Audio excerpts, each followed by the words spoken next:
That's the problem. As the shepherd of the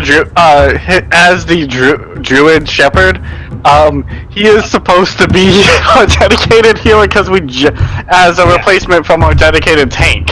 Yeah, in campaigns, healer is not as useful just because it's more so meant for like dungeon crawling when you're watching every resource. But it's like when you say you can travel 3 days and pick up on like the next day, it's just like, oh yeah, of course in those 3 days I'll use all my spells doing this and this and this and this and this. And that's where it's less useful. But when you're micromanaging every resource down to the short rests, then it's just like, oh, I can use a healer's kit to give an ally 2d6 of HP. Yes, please.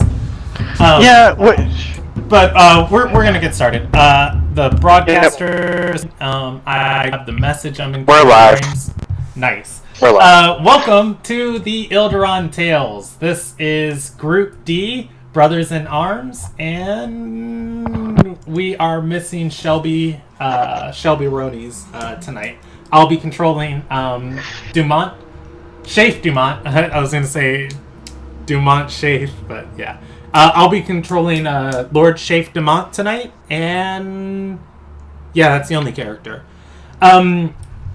This is episode 7 of the third saga of their campaign, and yeah, we're just going to jump into it.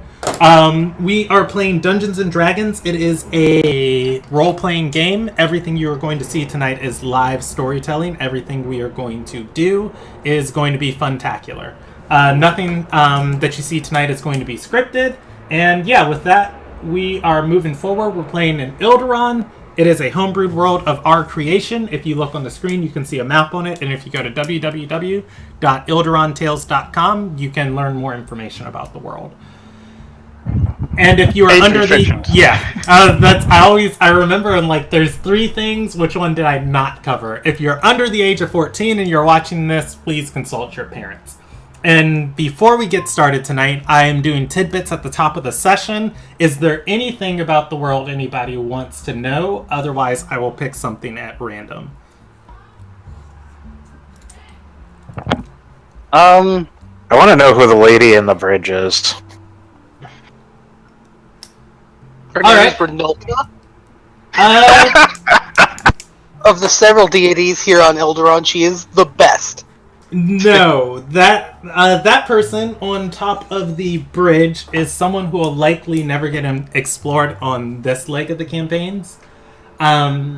So the nature of gods in D&D is very, very, very strange. And in D&D, the gods and pantheons are less static than what we imagine in the real world. There are domains of stuff, and gods are constantly claiming domains, and the god of X is always shifting. So if you think about D&D in the greater sense, as far as just the system of D&D and the Forgotten Realms, the God of Death has shifted 3 times, and the current God of Death is the Raven Queen, who basically betrayed and killed the last God of Death. And just basically constantly moving, and every time a domain's open, somebody is trying to grab it. There was a god in charge of something inside of Ilderon. That god's name is long lost, and their domain and everything else is also long lost. What is known is that they killed that god. The goddess of creation destroyed whatever god inhabited Ilderon first, because Ilderon is not her home plane or her domain. And so that lady on top of the bridge is the natural successor to whatever that god was, but she cannot get inside of Ilderon because Renulta will not let her in. Even though she is a greater deity, Renulta is still the gatekeeper moving in between worlds of Ilderon, Providence, and the bridge. And so her name is Yandria, and she has been literally just stuck there for thousands of years waiting for her opportunity to get in, which may never come. Who knows? But yeah, that's the lady on top of the bridge. Her name is Yandria, and she just stands there. I feel like that was a good answer to the question, so yeah, let's jump into the recap. Does anybody want to handle the recap, or do you guys want me to do it? I think you can do it. Alright, so last session started off on the 28th of Hunter? Yeah, okay, it started off the morning of the 28th of Hunter, and I was just thinking, like, my mind just went through a whole logic string of just like, wait, wasn't Group C supposed to happen before this group happened? Why didn't... Oh, and then all this stuff caught up to me. Anyways, last session started off on the 28th of Hunter. The party was split up. Father A was imprisoned, and the rest of the party, I believe, was staying at the Kalkin office, bunking there. Waking up, Father A was appointed a ethics counselor to work on his trial and basically be his attendant until the date of the trial. That lasted for all of one session. Her name was Lilda Alakan. She explained to Father A that any actions he took against her would basically assure his demise. It was her job to basically get him back on the path of nobility, and that as a noble, there were certain expectations that the commoners of Ardor Serai had for him, and those expectations of them putting their trust in Father A and him, fulfilling the things they trust him to do are what keeps Ardor's system of governing going. And she was basically his defense lawyer and his moral guide, all of which was a very tense first interaction as they spent the first couple minutes spewing insults back and forth at one another. Moving from there, Father Anderson had a dream of Alis and went straight to Storm's Nest to talk to her and investigate the dream.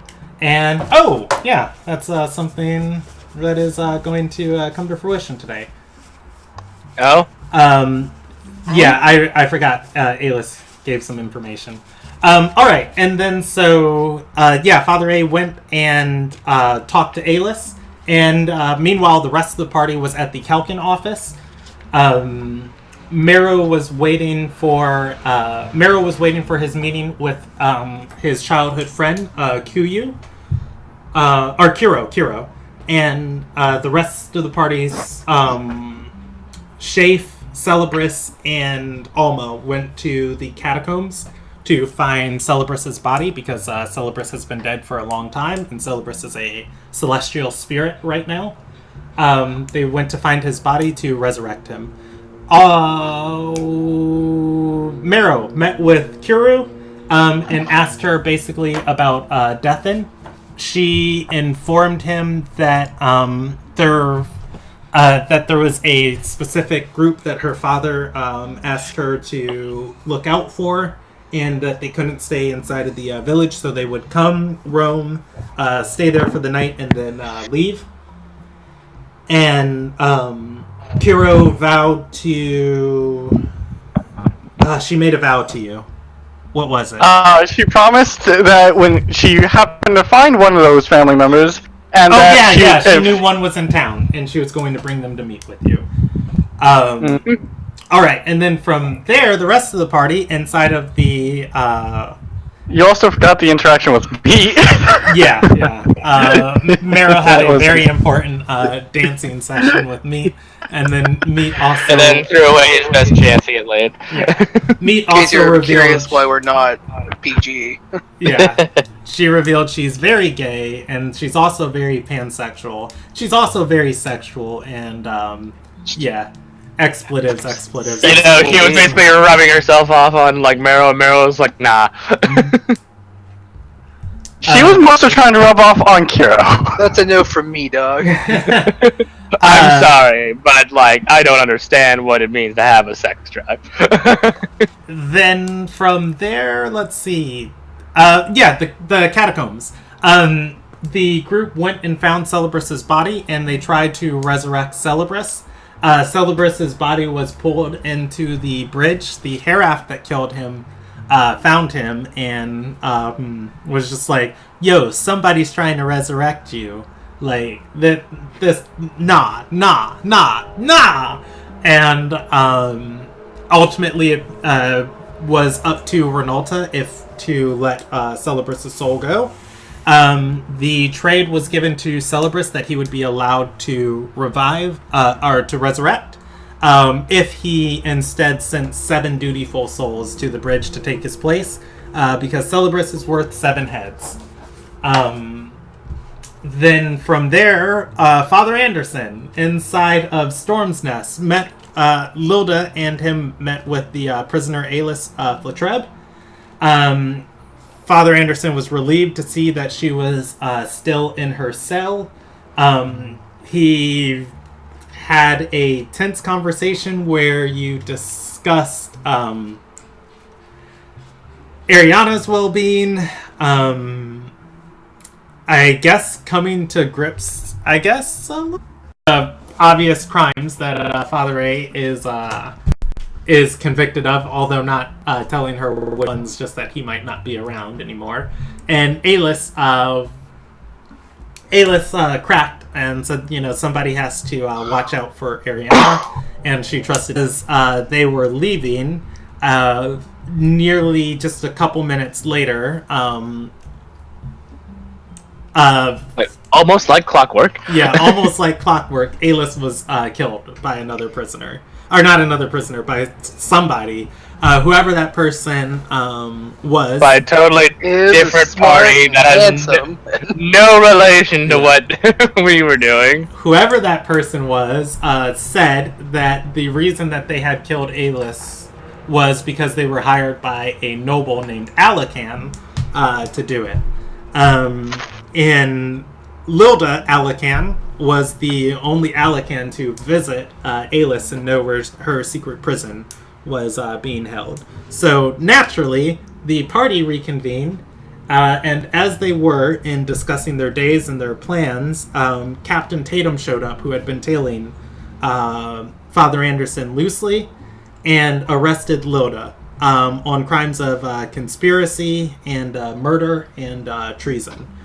Presuming her to be the mastermind behind shaping the memory of possibly Father Anderson and the assassin after that killed Alis. Freeing Father Anderson of his accusations for now. And I think that was where we left off at. Yeah, so we're going to pick up in front of the Kalkin office. Father Anderson left to head towards the castle to inform Ariana of, guess what? Do you like your family members? Not really. Well, they're dead. Do you like your family members? Oh, good. This is going to be easy. Do you like your family members? Not really? Oh, boy, do I have good news for you, then.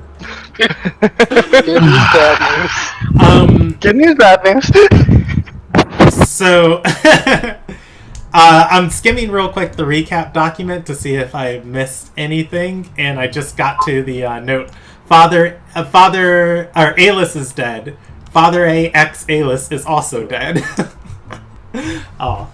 Alright, so let's pick up from there. Just as we maybe admitted it to each other, dead. Just like dead. It is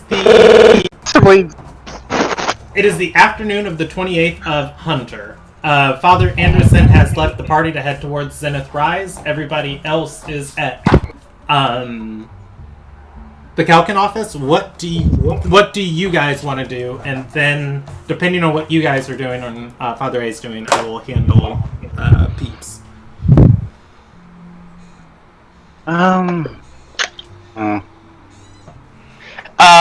I want to go and buy a very expensive thing that I need to go to the church for. I find that kind of funny.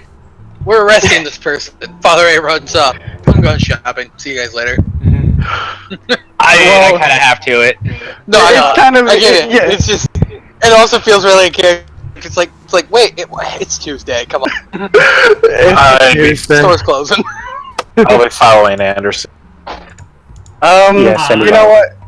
I think I'll be going with Alma to the shopping district. Well, I'm not going to the shopping district. I'm specifically going to the church.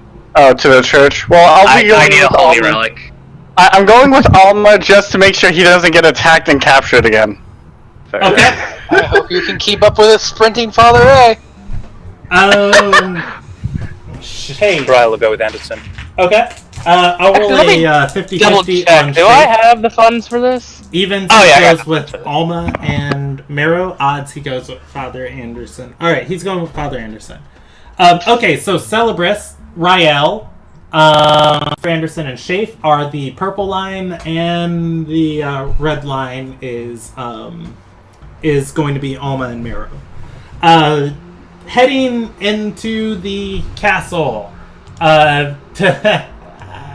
Father Anderson is going to, as you step into the castle. Let's see how soon. Well, no, you're going to be following Captain Tatum, because he is also. Would he take her? Give me 1 second to think, because. I was about to say this might be important because Father A generally would just have bolted. Okay, well, I was actually going to say too, since Lilda is accused of murdering a prisoner, she would technically be held inside of Storm's Nest, for now, and then he'd have to move her to the Magnate's Keep. So, alright, so yeah, he's headed to Storm's Nest. You guys are going to be going to the Magnate's Keep. Zenith Rise, and looking for Ariana. What is she doing today? Who wants to roll a D100? I've been rolling a bunch of these. You know what? I'm willing to. Okay, the lower the number, the more free she is. The higher the number, the more engaged she is. Go for it, Mero. Please roll a 1. Please roll a 100. Alright, 54. You... Boring, middle of the road. Wait. We talked about this. This is technically not... No, this is higher. This is the low end of high. Yeah, this is lower upper class. She's higher middle class. Alright, so... You are going to go into the Magnate's Keep, and yeah, she'll be getting outfitted. There's going to be a tailor here, and you guys will recognize her, as Father A has insulted her honor. Yes, you have. It's Thescalis. Is that one from the session when we introduced Rael? Yeah, when you introduced Rael.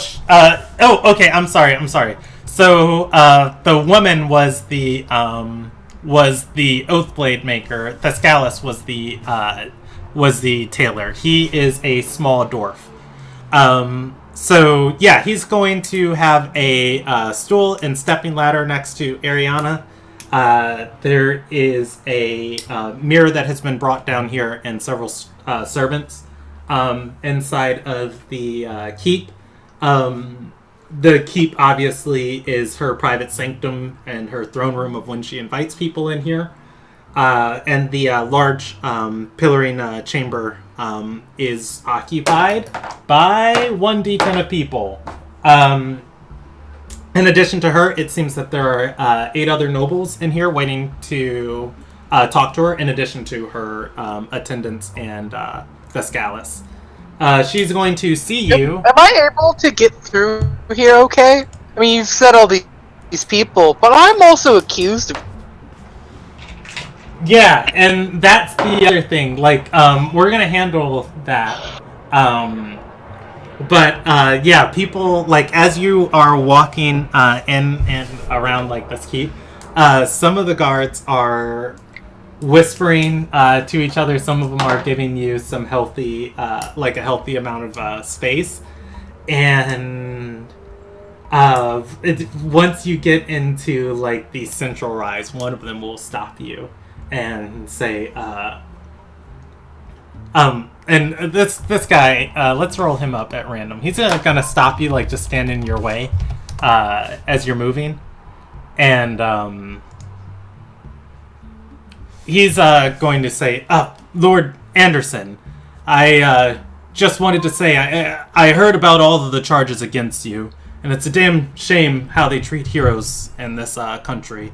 I know what you did during the Renalta siege, and I'm just hoping for the best for your trial. You really are an inspiration to the guards of Zenith Rise. Way to hold it together there, Jackal. That was not me. That was me. Thank you. Your concern is noted. Love you, Rob. Yeah, he doesn't stop you from going into the Magnate's Keep, and then I really thought that was going differently. Thought I was gonna have to. I was like his father. I gotta have to choke a bitch. No, a lot of these people fought with you. You know, you were there when they were being possessed by ghosts and fighting in the I feel like the people. It's like we think it's bullshit, dog, and then everybody that's like, no, it ain't bullshit. It's like, but I ain't gonna say it to his face. You heard of that guy? He'll kill me. Yeah, and then obviously the scene that I described earlier. Ariana's in her throne room. She is being measured by Thescalis, and her attendants are there, and there is a line of nobles waiting to talk to her. She is going to notice all of you come in, and All three of you. let's roll a mood for her. Probably Ted. Why are you saying? She is going to let's go with adventure. Here we go. That's a good one. I never trust just anything when it comes up to chance. I don't believe in my own luck. And yet again, I'm charged with treason. I don't know how happy anybody is ever to see me. Ariana is going to look at you and look at all of you approach, and she's going to say, "Oh, hail, knights! I've Father Anderson. I spoke to Paulina. She assigned Lord Typhus's apprentice to your to be to be at your side as your attendant. I heard she's one of the best." About that. Where is she? Ariana, your ladyship. There's been a development.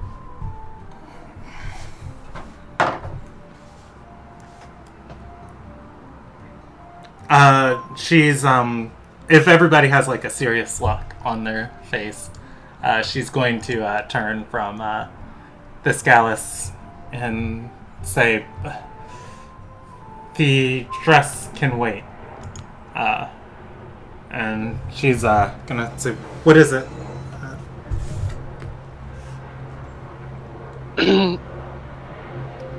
Lilda has been taken into custody.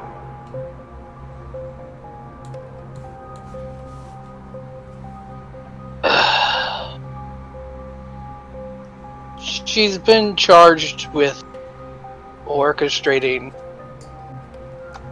the death of Aelus. Captain Tatum just came and arrested her at the Kaukan office not but 20-30 minutes ago.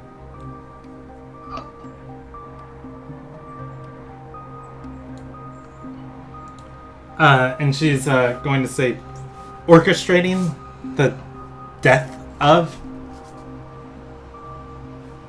My mother is dead?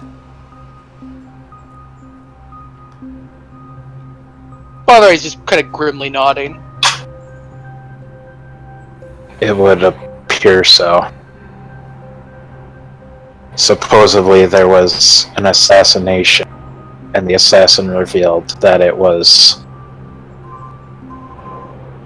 someone of her heritage and named that hired them.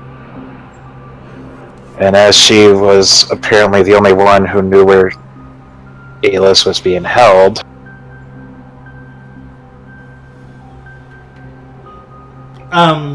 Ariana's gonna just move back to her throne and sit down, holding her hand to her stomach the whole way. And she's going to call out to everyone in the chamber and say, "Leave me now. Any of your concerns of interior, you can take to High Councilwoman Surreal Rentalpaw. If she can't help you with them, High Councilwoman Estelle will make sure that your needs are met." Her attendants and the nobles in the room are all going to start walking out. As they do, within the crowd of attendants, you're going to see Tarum still standing there. She is going to sit down and say, I don't understand. Why would Lilda kill her? I don't know. And frankly, I don't think she did.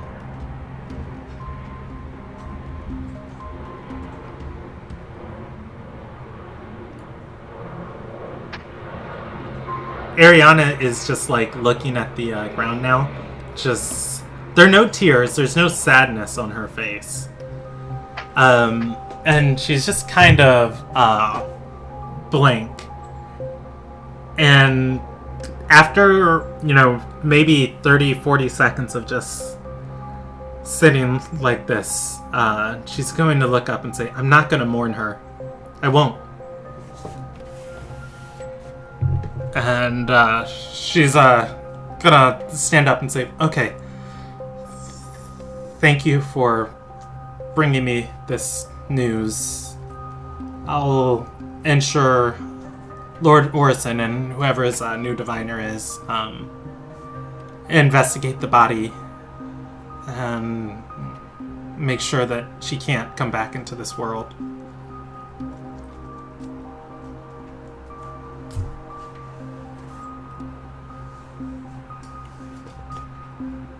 are you gonna be okay, Ariana? I'm fine. I don't feel I need to make one, but I'm going to incite it. I extra don't feel the need to, because one, I don't think she's holding it together that well, and two, I have like a huge ass passive insight. Go for it. Like, I'll roll it. I mean, you guys don't have to make an insight check, but I'm just saying, yeah. Yeah, so Celebris on that insight, maybe she's... My passive insight is at 24. Yeah, maybe she's not that fine. It's probably more the Ardorian way to just clamp up and don't talk about your feelings.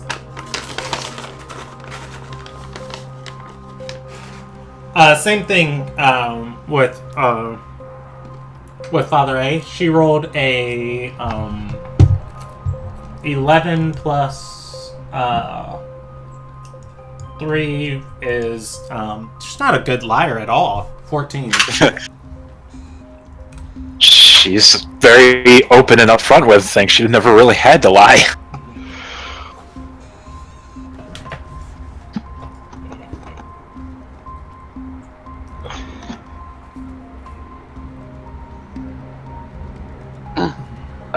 Celebris is going to turn to Anderson and say, and whisper to him, "Really shouldn't press this too much." Father A keeping it together. Yeah, can I insight Anderson? Do I have to roll the My wife check? Do I have to roll a keeping it real die? Yeah, if you want to hide your emotions from Celebrus, I would say yes on the deception. Otherwise, I would just ask you to describe how Father A's reacting to this to Celebrus. That is the second time you've beaten me by 1. I'm not keeping it real. I'm just keeping it real from you. I want everyone but you to know. Yeah, just like Celebrus looking over at you, and you got your like teeth clenched together in a wide smile, and you're just like, well, at least he's smiling. Right. No, It's like, there's like a single tear running down the cheek, and he's just like, oh, it's fine, you know. Sometimes you don't blink it long enough, and It might be hysterical happiness because he hated. I really feel like what's happening right now is Father A and Oriana are both trying to keep it together, then staring at each other, trying to keep it together, and it's like, look, we can't cave. Look at him. He can't handle it. Look at her. She can't handle it. Mm-hmm. Somebody's got to be the strong one. Like, I can't cave. I'm not allowed to cave. Your ladyship. If you need anything, don't hesitate for a moment to call upon us.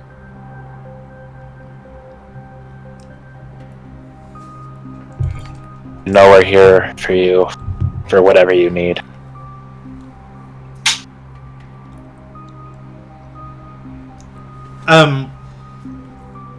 She is going to she's going to say, I need those closest around me to stop dying.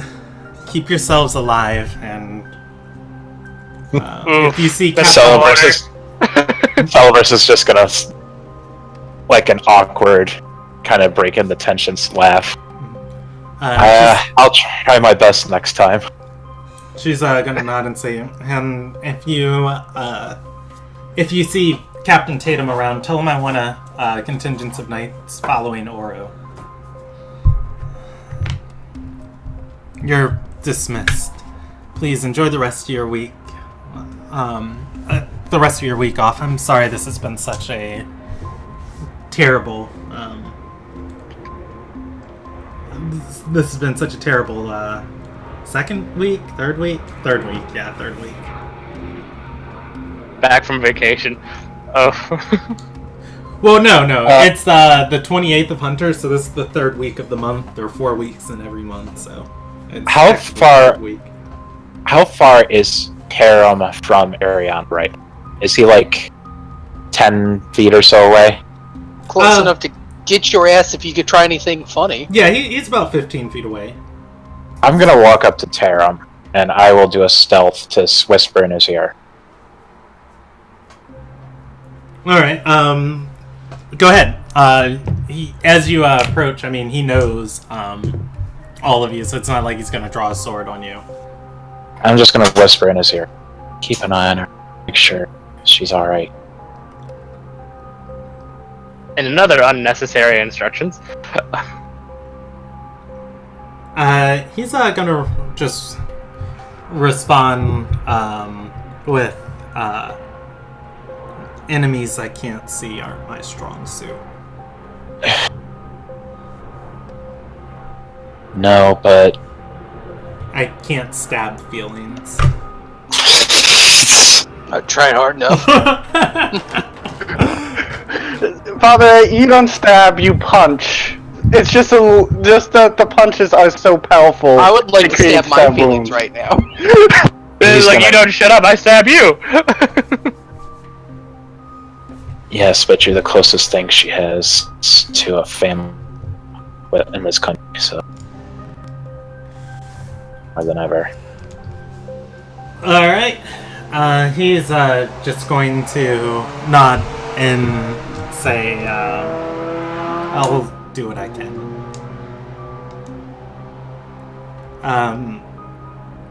Lord Dumont, Anderson, I think we should see if we can find Tatum,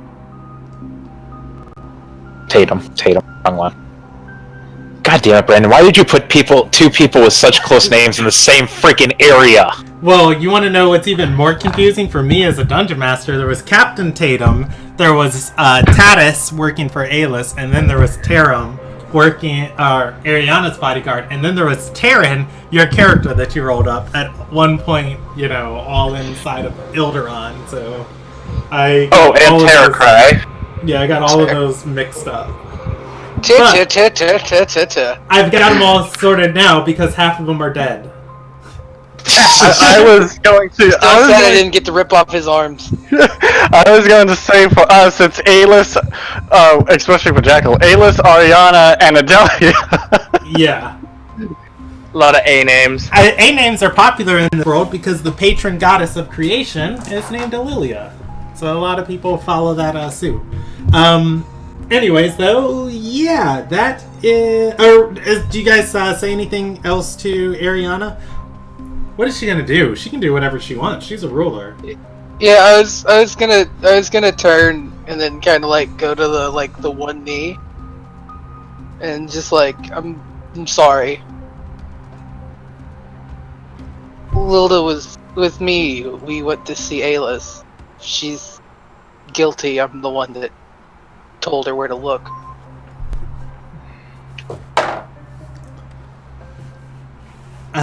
Yeah, and she's going to look at you and say, "You wouldn't kill Alis without my order, would you?" Absolutely not. Make a deception check. I mean, I made my 9. Yeah, that's it. Like, I wouldn't kill Alis with your order. But no, yeah. On that, she's just gonna nod and sit back down.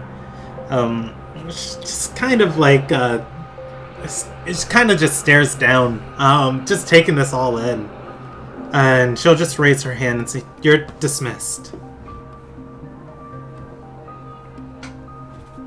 Let's go. All right.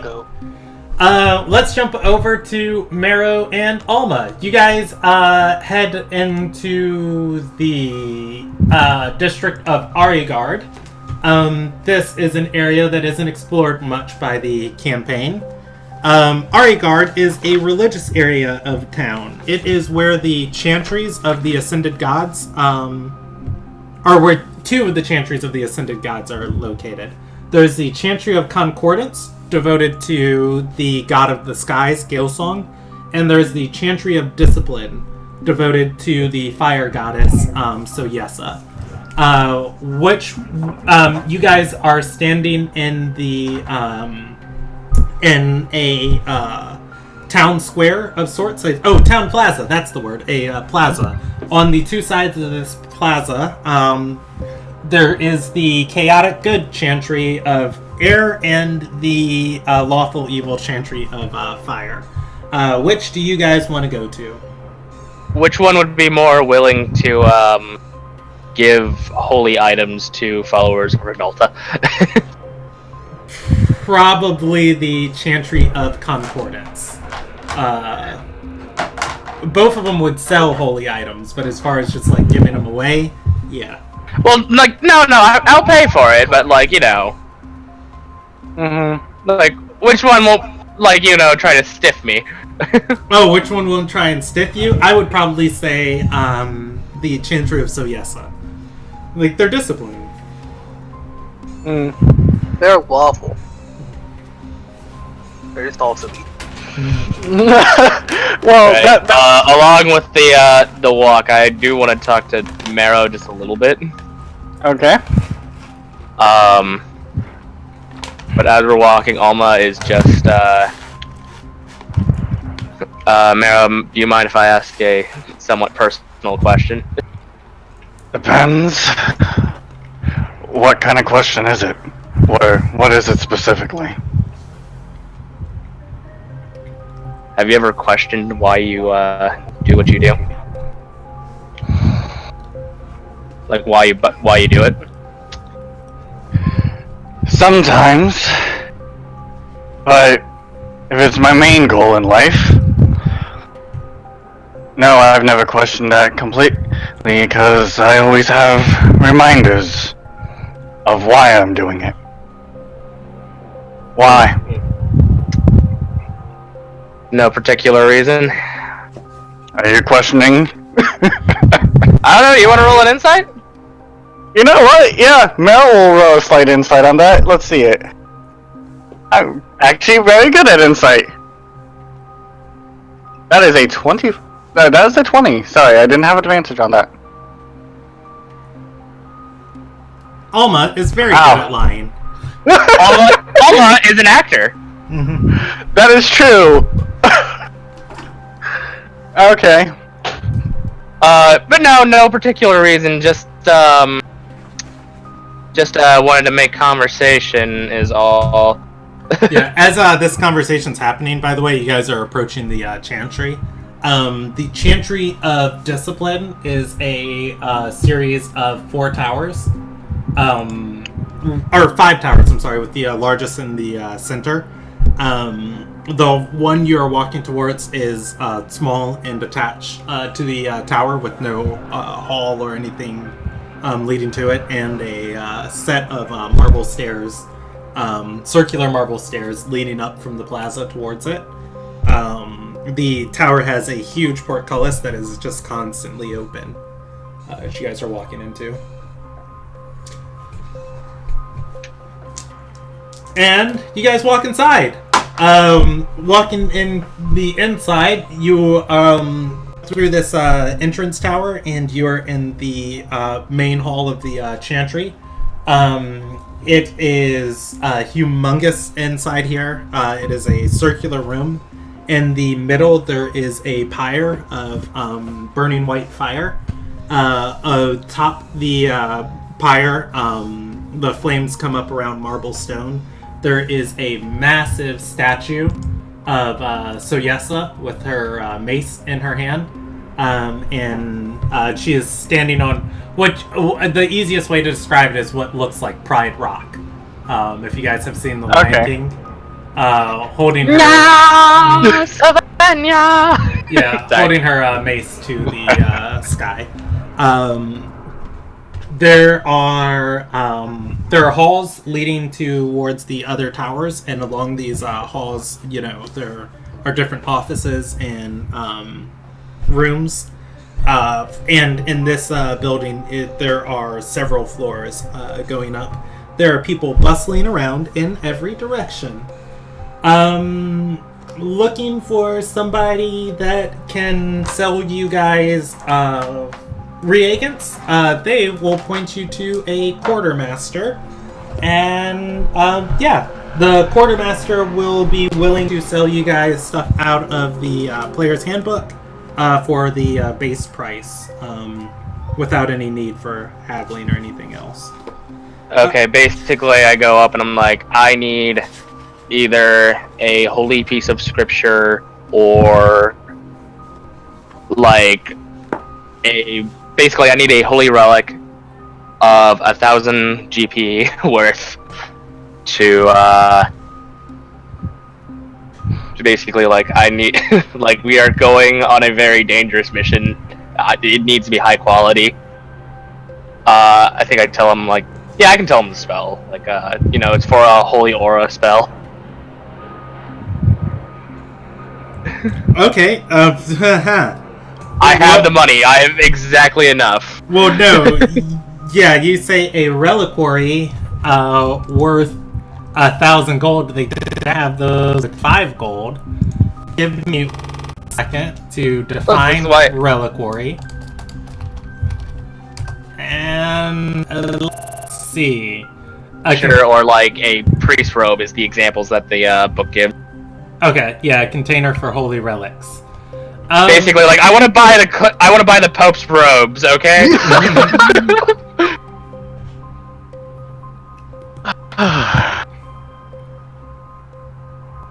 But I mean, like, it's also like it's for a holy aura, so like I'm not messing around, like. All right. They are.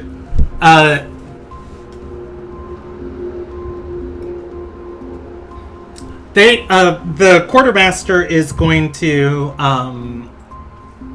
come back with he's going to disappear and come back with a small box. It is of a dark blackened wood. There are scratches and scars on it that are giving off a bit of smoke when the box is uncovered out of the little, I guess, burlap cloth he has around it. It looks like they were burnt in, and in the middle of each of these scratches you can see blood stains. The wood itself is lacquered and still shines as if it was polished. He is going to say this. Well, hold on. Give me 1 second to pull up one thing, and I can tell you.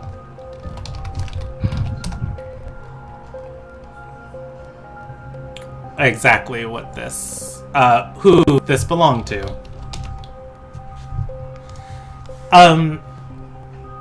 He is going to say, this was an Alarai, family relic. And it was donated to the Chantry. It was donated to the Chantry from the Alarai family. It's a simple box of that has a connection to the goddess. I'm just gonna ask, like, do you mind if I inspect it? Yeah, he hands it to you and says, "It's ill function for the spell that you need it for." It's ill-functioned? No, it will function. Oh, okay, will function. I was about to say, well, then why are you giving it to me if it's not gonna work for what I want?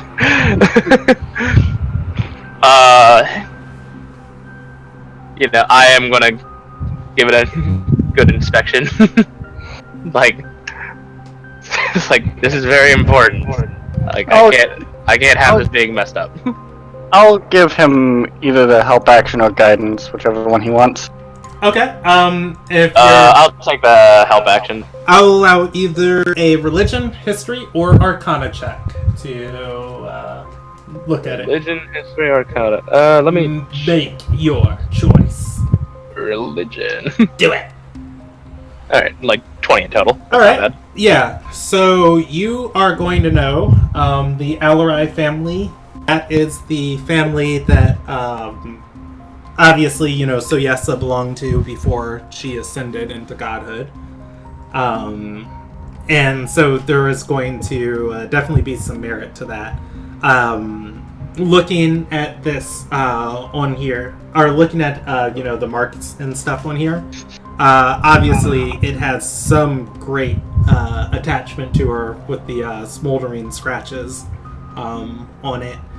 You are going to surmise that yes, this will meet all of your needs. Okay. I will pay them, as I am now broke. That was basically all my... I have just enough money for, like, I have a couple silver for, like, dinner. You can add smoking lacquered Alarai or reliquary to your inventory. Or you can just put Alarai box reliquary. How do you spell that? Alerii. Alarai box. I will thank him for his service. You know, basically be on my way. That's all I needed. Yeah. And he'll wait a second. He's going to say to you, may the purity of justice follow you. And, yeah. Alright, where do you guys head? Probably go meet up with Father Anderson, because finished my shopping trip. This is all I needed. Okay. Let's go ahead. Mara, do you want to do something since we're out here? If if it's along the way, Mero might like keep an eye out for anybody that might be selling materials to make You're right, a bow. Gonna do something. To make a bow, didn't you shake someone down for one? You did? Yeah, I did, but that's not. Oh, I remember now. Yeah. It's more so that he intends on making a bow for somebody else. Okay. Yeah. Let's. If it's along the way, like he's not gonna like wander off to go get it. If it's kind of like a in passing thing to materials to make one himself. Not anything not anything too fancy. Just something that. I rolled you a percentage die, and you got a 96%. So yeah, Oh my god! You guys are going to like just leave the Chantry, start heading back towards the Palace District, and you are going to notice a Fletcher and a Fletcher caravan are carting their goods towards the Elaine District. They have a bunch of arrows, some chickens on their cart. Some bows without the string strung through them. I forgot what, like, I don't want to say bow staff, but yeah, I know what you mean. Yeah. He's. This will be entertaining to try and RPO. Trying to get after getting the attention. He'll explain. Well, he is just a regular merchant, actually going to sell things. So if you just want. I will allow you to buy the components from him without, much incident. Okay, yeah, no. It's just the intention for it, yeah, he's just trying to get the materials to make one and craft one. Alright. Nothing. Oh, go ahead. It's more so, he's trying to make the akin of an oath bow, as opposed to an oath blade. That's If that makes sense. interesting that you would say that. Okay, I will not do that. What? I'm saying I will not let you just buy wholesale the materials you need. Because would you explain that to him?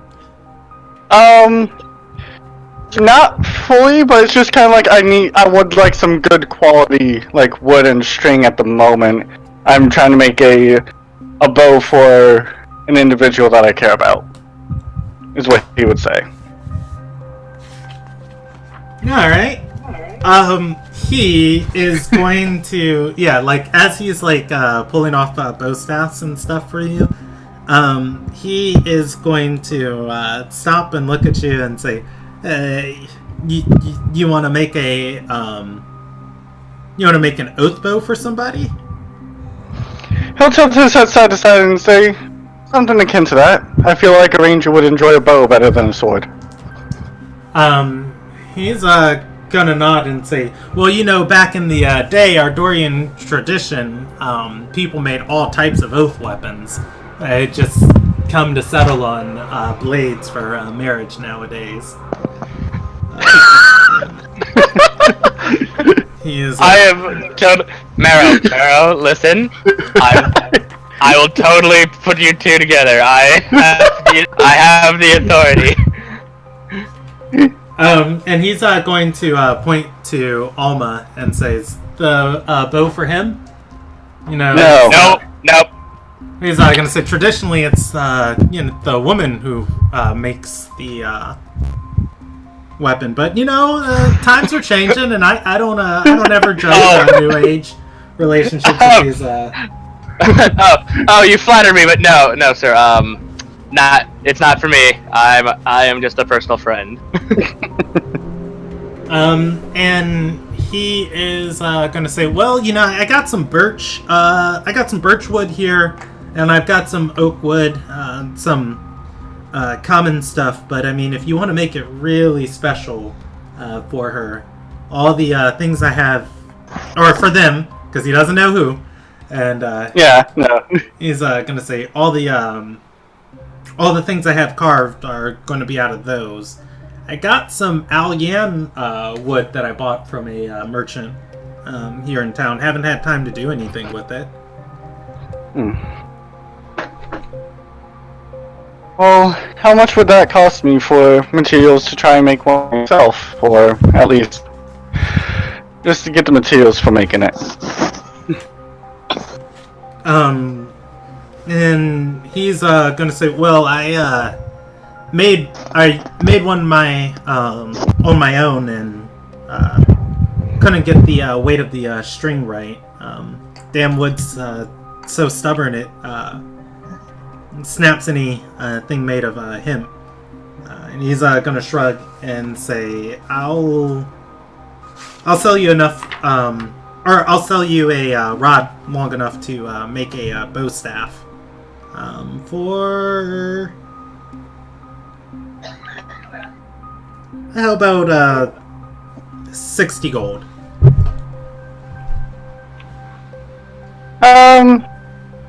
Alright, yeah, he's willing to pay that.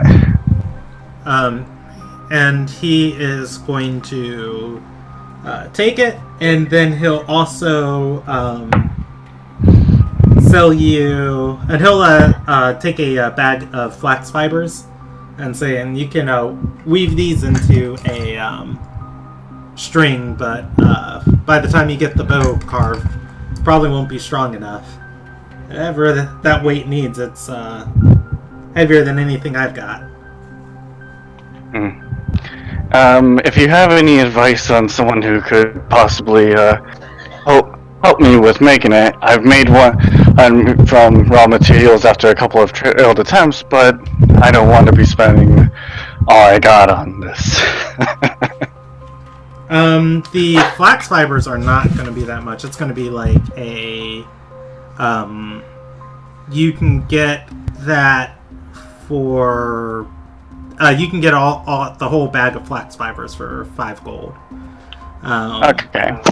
And that is enough to make several bowstrings. But as far as like advice, let's see. He'll roll a history check of if he knows anybody. He's going to scratch his head and say, string probably needs some type of magic or something in it. I had some friends in a crafter guild. They knew this artificer studied in a Lilnagai. Real smart, that one. Heard her name's Orencina. She likes to hang around bars, gets drunk if you find her. Maybe she could help you out with it. I couldn't afford to pay for any of that magical infusion stuff on. Orencina. Nice. Alright, I'll keep that name in track. Nice. Hey.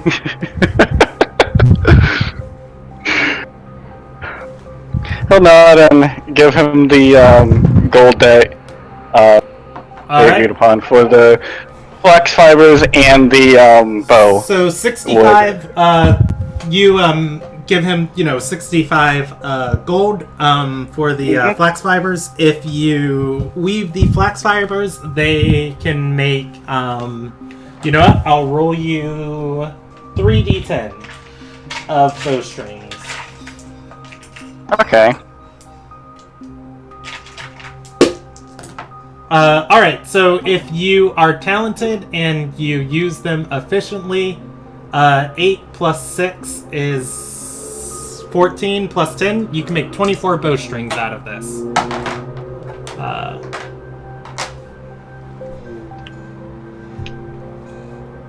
Which, Okay. I don't know, that's got to be like, oh, well, you know what? It's going to be enough for almost 50 feet of, it's going to be like, no, it's going to be like 25 feet, I think. I don't know. Yeah, you can make 24 bowstrings out of this. It's almost enough to make a full hempen rope. Alright, and the next one is what is the wood called again? Alyan? Oh, Alyan forest wood. It is wood from the elven nation of Alyan. Presumably, it's special. Presumably. Let's see on how special this wood's gonna be for this thing. Making oath bows is... Yeah, and you guys are headed back to the palace district. I'm going to rule everybody is going to meet up in the feast hall. Presumably just like, damn, Alis is dead. Ariana. That you didn't get attacked again. I do appreciate that. Not a fan of being kidnapped. Just staring at the ceiling. Is this someone that I happen to know, or It's Alis. Wait, did my character know this beforehand? She's the one that almost beat you half to death.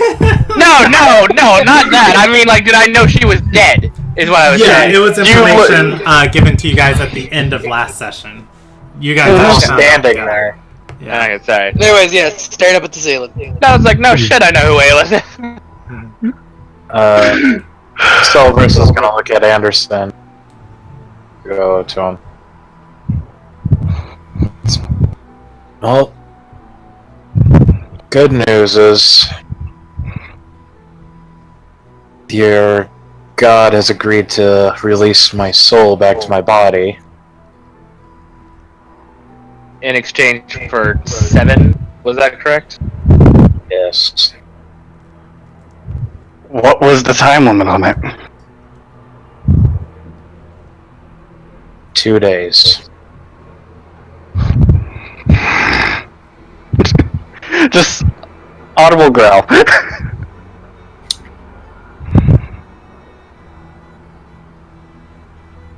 Oh, and I saw the Hereth again. She was not happy.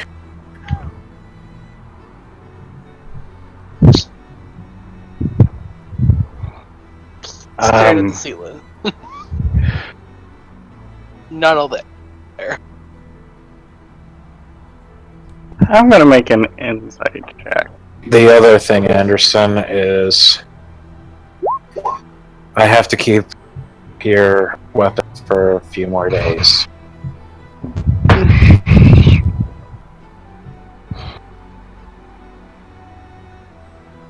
Because they... No. It wasn't Renault. Which one was it that talked? The voice talked to you. Some Like, shadow told me to kill them, take their souls with it.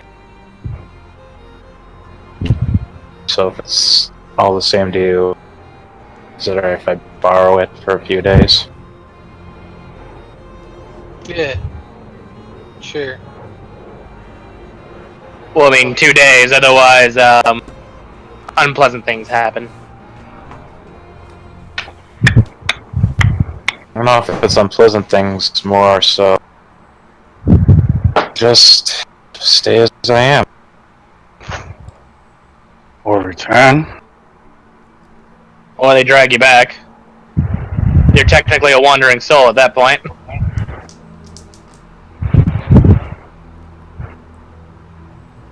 Surprised, actually, no, I am kind of a little surprised that, some sort of religious order, like, Renalta or otherwise, hasn't tried to, force you back.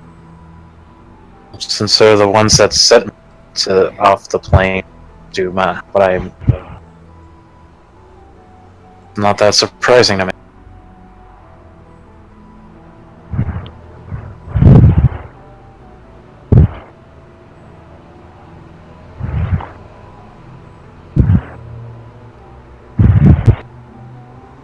What's on your mind, Father A?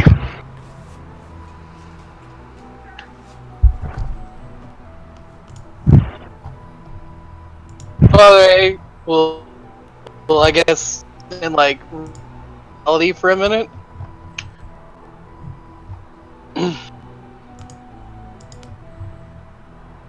Nothing. I don't need to insight that. I don't think I need to either, but You're going to? I feel like I've properly roleplayed this to show that I'm not keeping it real. yeah. I'll roll another deception check if you absolutely desire it. I'm gonna use a passive on this one. Yeah, you're good. Looking at Father A, the news of Alis's death has not hit him well, or the kidnapping or the arresting of his next surrogate daughter. Yeah, official aunt surrogate daughter. The one that cared about Papa's well-being.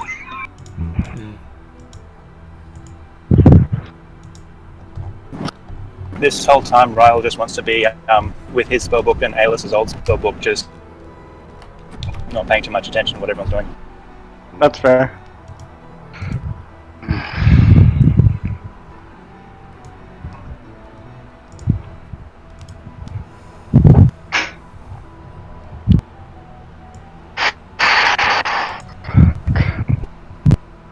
Well, I consider killing the death of anybody you have must be hard. I can't say I fully understand where you're going.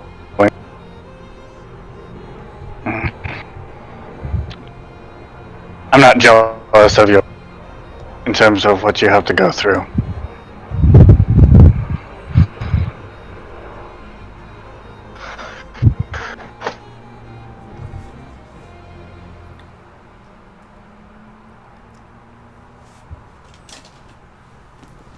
Thank you for your concern.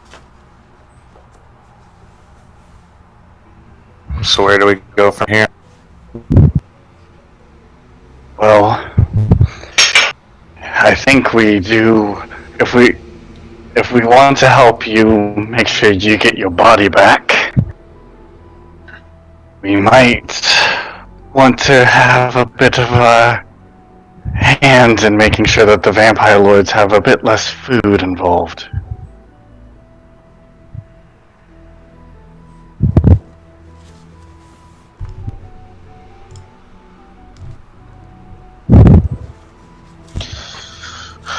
That would involve going to Gwir. It's not part of the plan.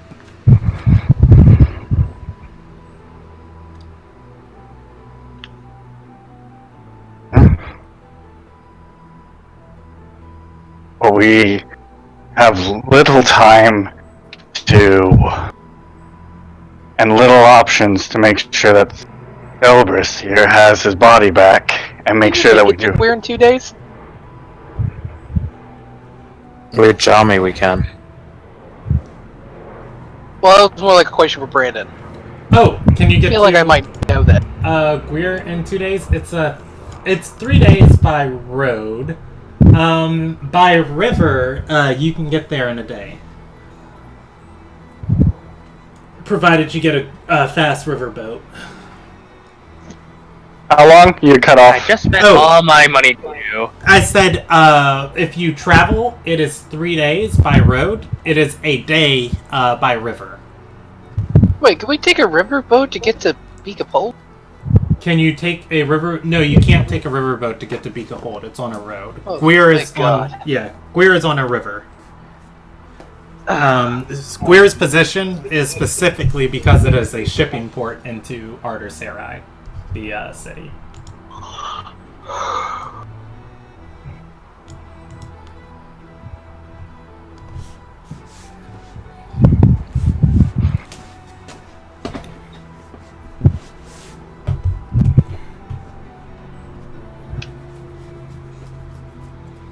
Did that answer your guys' question? Yeah, that did. Yeah, it did.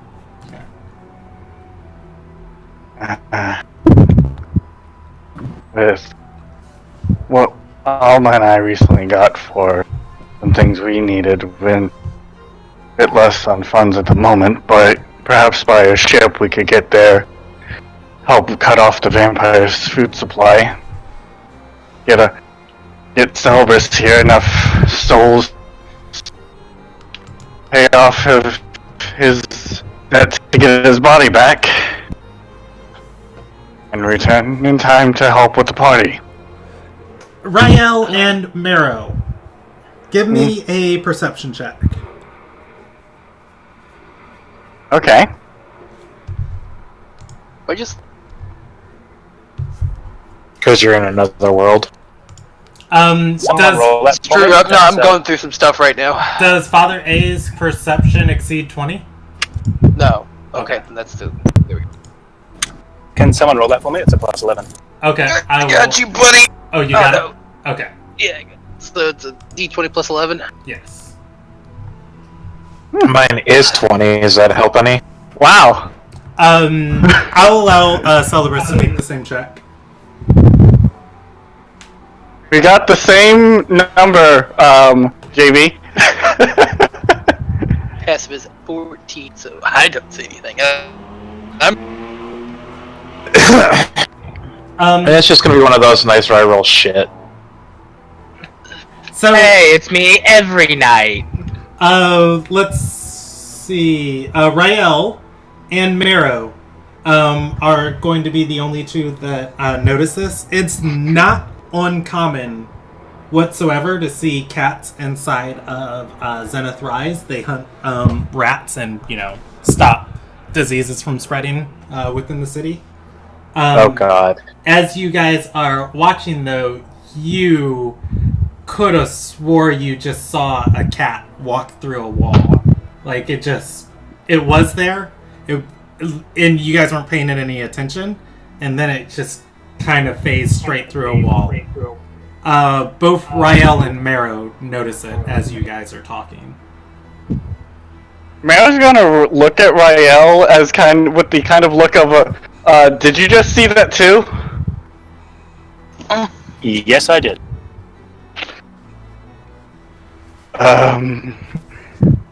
We might have had somebody listening. What's on the other side of that wall? Wait, can I make a... Let's see. It is the south wall of the Grand Feast Hall. Presumably a lot of stone. Can I... So going into the central room? No. Hold on. Oh, it's going into the wall. Yeah. That arrow. Presumably it walked through the castle wall. Can you say what you were asking again, Wolf? I'm going to make a shot in the dark.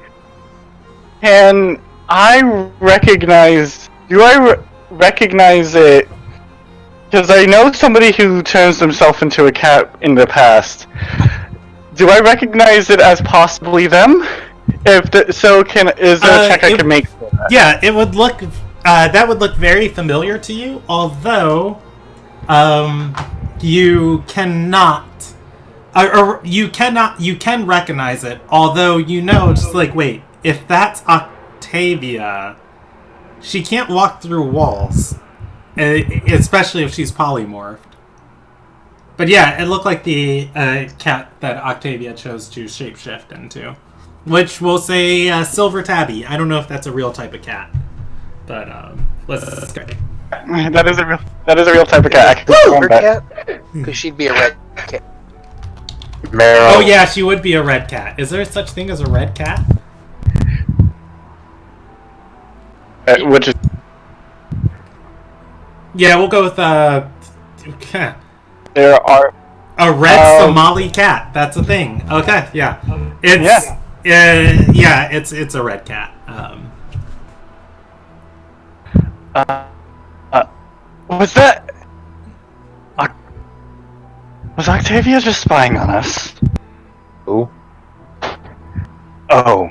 You know who Octavia is, I think. No, he does not. Doesn't. No. Oh, Octavia was a sorceress that was with us, who is Oro's brother, who, while we were off at the storm, got mind-controlled by one of the vampire lords, and warped him out of there. From what we can tell, she was turned into one of his vampire spawn.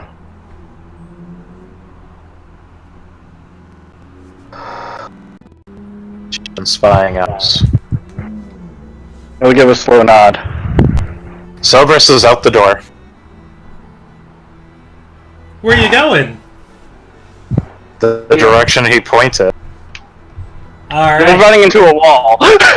Well, no. Celebrants would have to go like that.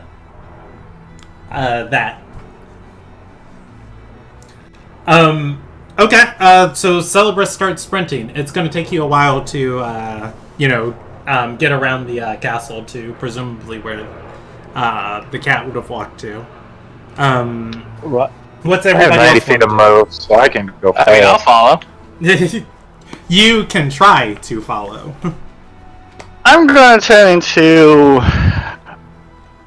Do I notice any open windows? Inside the feast hall, no. Yes. Damn. If that's the case, I'll just turn into a giant eagle and start trying to track where she went. Okay. What's the rest of the party doing? Your barbarian sprinted away. Your druid just shapeshifted and started flapping. I'm following the barbarian because I can act. Okay. You were saying you were doing something, JV? Yeah, Ray will start casting Detect Magic. It's a ritual thing, though. It'll take 10 minutes, so if something else happens in the meantime, he'll stop that. Okay. Mm-hmm. Father A. I'm in another world, man. Shape is going to roll a percentage, or a evens or odds. Evens, he helps the party. Odds, he's useless. Odds, he's going to start tapping Father A's back and pull out a glass and start pouring him some wine. And he's going to say, here there, friend. I once wanted to sleep with a lady who died, but she was dead before I met her. Ugh, filthy, horrible, undead thing. I think you lucked out on this one. Probably? I don't know. And yeah. I'm going to pour that wine like on the ground in front of him and just be like, "You're not helping." That wine was like, it smelled like the best thing Father A could possibly imagine. Yeah, all it did was remind me of You know what? That makes sense. Alright. Smells like death and demons. It's like the bridge and stone. I was about to say demons. No, it smells like soot, the bridge, and stone. And maybe a little lavender. Marrow, roll me a survival check to track magical cats. Yes, I will. Okay. So, survival. Wow, that is a shitty roll for me. I'm going to put it on the very hard. Double check eagle real quick, because as an eagle, you might have advantage on perception. I do have it. Okay, I am putting it on the very hard scale regardless, though. You can roll again if you have advantage. Yeah, you are... yeah, you're not I mean, a cat that can walk through walls, so, that's not exactly easy to track. Yeah. And we... But these are shite rolls for me! I have a +10 to this! It happens. Oh well. So, the first one that is going to be able to, the first one that's going to be able to get here. Let's handle this separately. So, Father A, Shafe, and Rael. By the way, it takes Celebris 4 minutes to sprint around the castle to that wall. With 90 feet of movement? Yes. Okay. So, Father A, Celebris, no, not Celebris, Shafe, and Rael. Rael, sitting inside of the castle, you are going to see the cat walk back in through the wall. It sits down and it begins grooming itself. After about 15 seconds of this, it turns around and walks back through the wall. Oh, go ahead. Can Ryle do an Arcana check to see if he goes what type of thing that is, or what type of spell or anything like that? Yeah, go for it. It will cancel the ritual casting of your Detect Magic. Fair enough. Right. Let's see. Yeah, you are trying to beat 10 plus the spell's level to recognize what it is. Just like it's only there for such a short time that you don't really notice. Like you don't notice the first couple seconds. You're like, wait, it's back, and you're looking at it and like studying it, and then it turns around and walks through the wall. You got nothing on it, but you well, I mean, you didn't have time to really form your thoughts. That said, there's a reason why I said you were first, because after about a minute, it comes back. It does the same exact thing, sitting in the same spot, grooming itself, and then turning around. You can try the check again. Father Anderson, do you actually shoot it? Yeah. All right, you guys are not the only ones in this hall. Go ahead and roll me a check. Well, like I'm not gonna like fire it while it's near people. Well, no, I'm just saying, like if you walk over, you can shoot it, and it's not near anybody. It's on the southern wall. But if you just throw a radiant bolt at the wall, like people are going to. Oh, I was gonna because it comes up to our table, right? No, it does not come to your table. You guys see it on the other side of the feast hall. Like, I'm sorry. That was based on a poor assumption. Yeah, that's my bad if I didn't explain that to you guys. Like, you guys were sitting down talking, and you're in the feast hall. It's not uncommon to see cats out of the corner of Rael and Marrow's eyes, since their perception was so high. They thought they saw something that they had to inspect. They inspected it and was just like, whoa, way over there, something just walked through the wall. That cat has emerged. It sits next to the wall. It's probably about 60 feet away from where you guys originally were.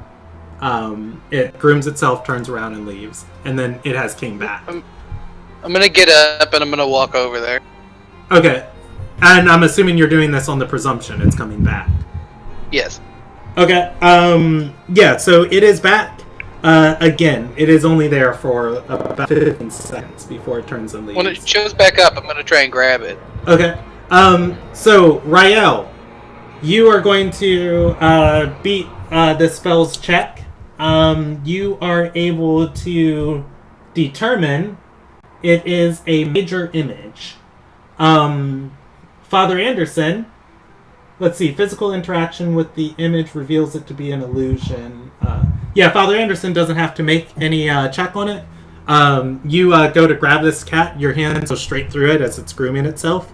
It turns around and leaves. Well, I was going to start surveying everyone in the room. Okay. Let's see if anybody in this room is looking shifty. The cat is going to come back and do this again. I'm going to leave it alone now that I know that it's fake. On the other side of the... you can roll me a perception or a insight check for Rael if you want. I'm just like looking around people. But I'm going to jump to the other people on the other side of the wall. The other side of the wall, Celebris. You are sprinting looking for a magical cat. You can try and track it if you want. This is where you believe it was at. But as a player, you are aware it is a illusion. That is why it's so difficult to track, because it's not leaving steps. As soon as I get to the other side of the wall where we assumed it was going, not knowing it keeps coming back, I'm going to throw up a divine sense, see if I get anything.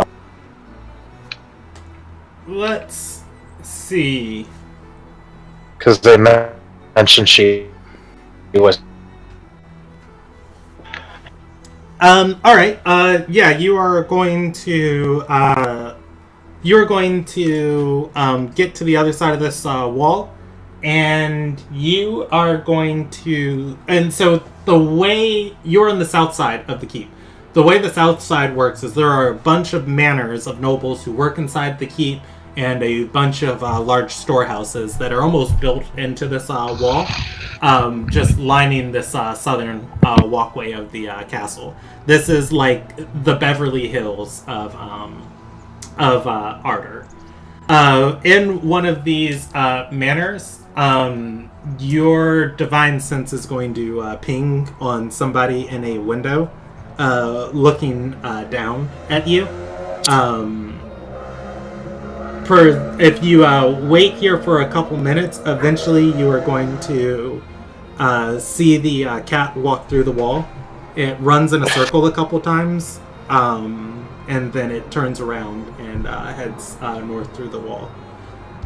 The person who is looking down at you is pings as undead on your divine sense.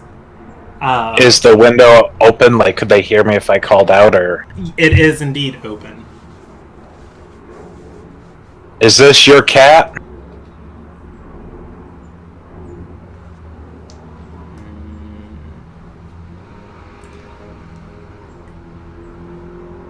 It's... The person is going to look down at you, shake their head. They are in a brown cloak, and then they're going to close the window and step inside the house. Eventually, Alma catches up to you, and Did I get a look at her face at all, or no? The person's face. I'll give you a perception check. It was covered. You can make a perception check to try and see what it was. If you beat the DC, I will give you a glimpse of it. Let's see. Whoa, what's going on here? Oh, it was a 23. Well, no. I'm still on Chrome. I forgot to open in Mozilla, so it's just started its thing where it runs slow. Yeah. Give me 1 second as I finagle with this. Oh, actually, I'm smart. Here we go. We'll close this, and we'll open Firefox. I'm sorry. Roll20 just pooped out on me and just started running at 2 miles an hour. It does that.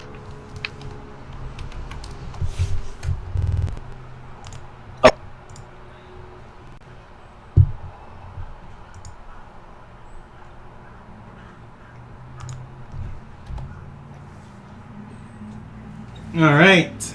And it's opening back up now as we speak. Oh, yeah. There we go. What was I doing? Oh, yeah, this NPC.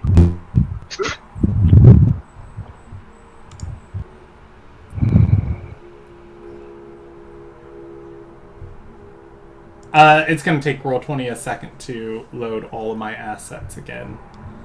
Yep. I have been doing so good at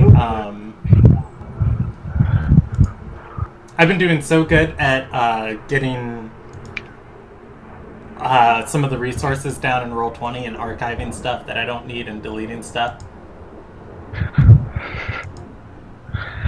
I don't believe in user help support.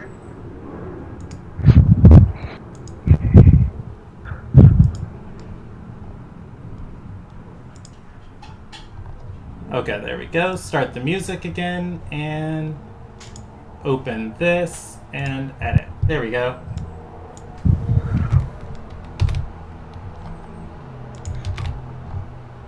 All right. Yeah, you are going to see a glimpse of the person before they close the window and leave. Alma and Meru are going to catch up with you. Meru, you cannot. You are unable to track the magical cat. But Do I you see do the see woman in the- Celebras shouting at somebody. No, you come down after Celebras has shouted. It is what it has alerted you to hear.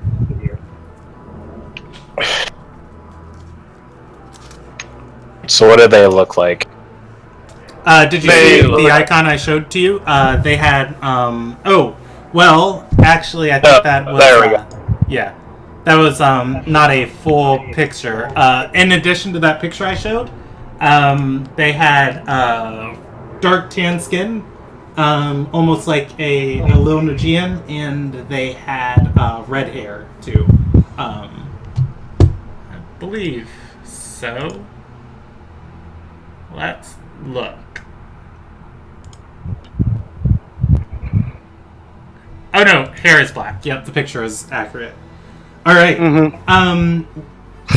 Yeah. So you guys are all together down here. Marrow. Go ahead.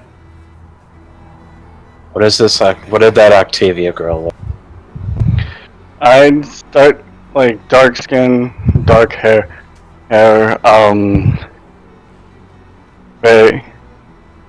He starts describing her as. I'm not good at describing people as a person.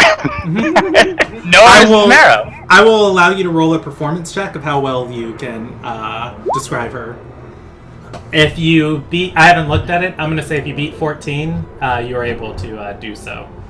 I have to basically roll a 15 if it's a performance, my friend. I mean, this is 14, you describe her perfectly.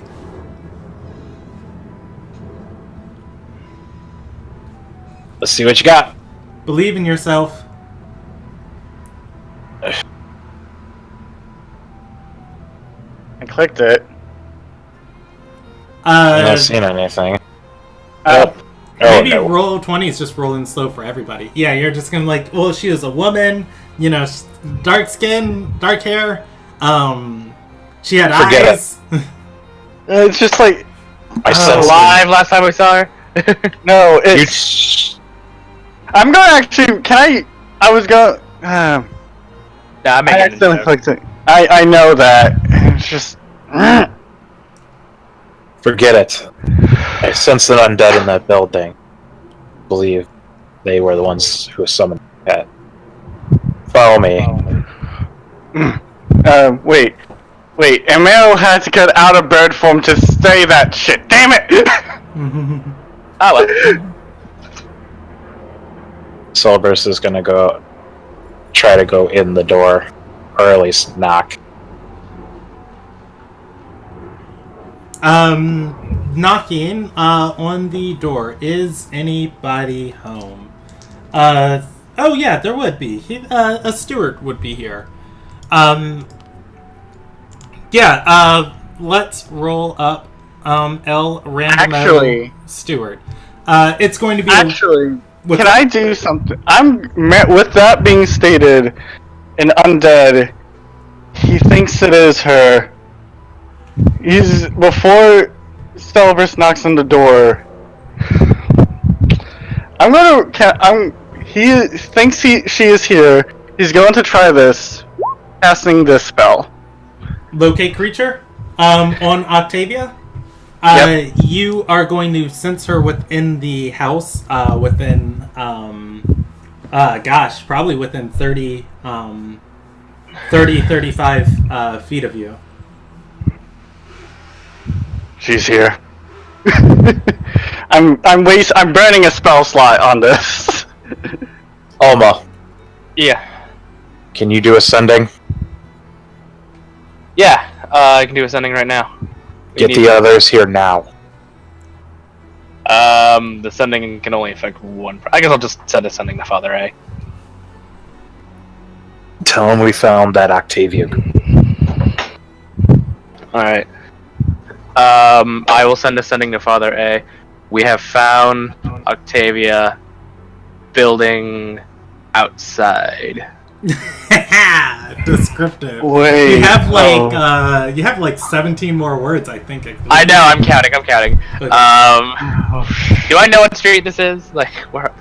Yeah, we'll call it Maiden's Row, and you were immediately south, on the road closest to the Zenith Rise. Let's see. This manor, what they have. Street numbers, we'll call it 59 Maiden's Row. There it is. Like building 59, Maiden's Row, south of Zenith's Rise. Like, now. And that's the end of it. All right. Wait. Real quick, let's jump over to the party because after the third time that cat comes through, it is going to come back in a fourth time. As it is standing there grooming itself, it disappears. Presumably, whoever had cast the spell dismissed it. Then, a couple moments later, Father A gets that sending. You, Rael, and Shafe are standing by the wall. Shafe's got his halberd in hand. Wait. Oh, shite. I just... something. Man, I might have fucked They up. found Octavia, Rael. So she must have been trying to get our attention. Presumably. Hopefully she just wants to talk. She's never seemed not bright. Not in the mood for anything. Ryan will pack up his spell books and You can locate. Can you locate people? not today. Bummer. Shafe is going to say, in my experience, undead ain't been good for nothing other than killing. Well, last time I saw her, she was whisking away a vampire lord. So I don't know where her loyalties lie. But information is information. Besides, you break a rogue's heart.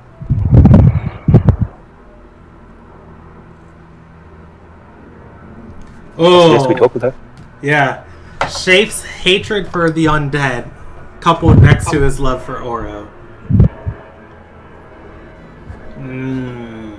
He's gonna grumble and say, if things go south, I'm swinging. He's gonna put away his halberd. I'll give you the first hit, don't worry.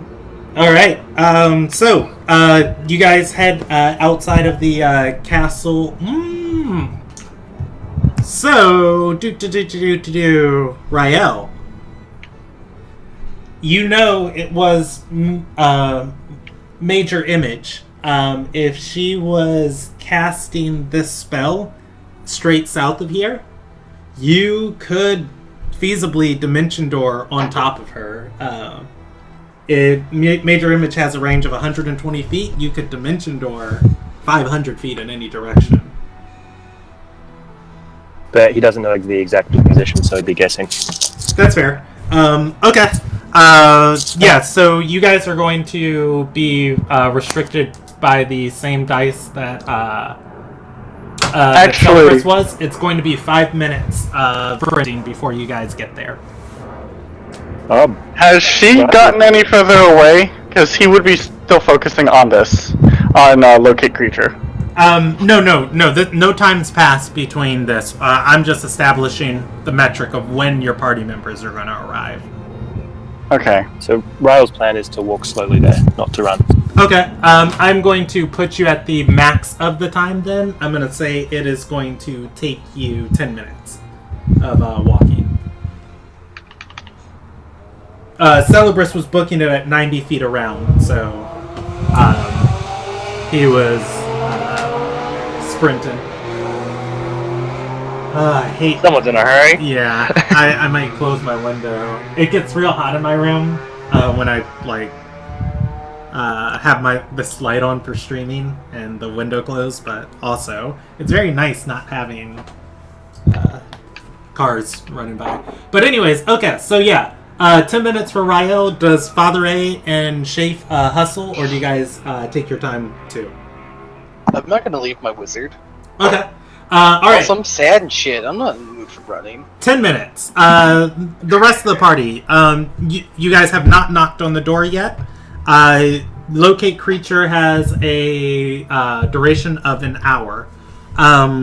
You sense she is still in there. Also, I would have responded to Alma's sending with, like, we're coming, whatever. Actually, looking down on on the entranceway of this manor. Marrow, with your locate creature, you are actually going to feel her incredibly close. And looking up, you see her peeking out of a window, looking down at you.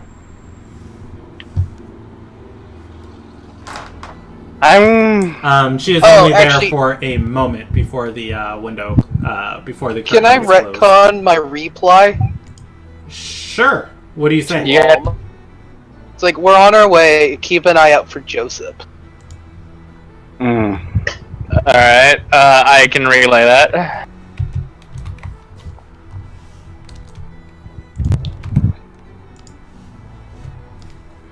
You know,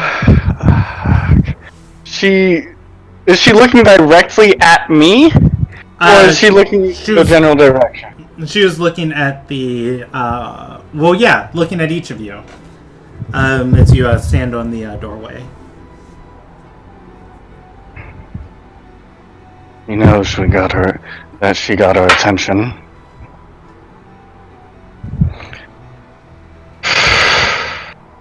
So, should we go introduce ourselves?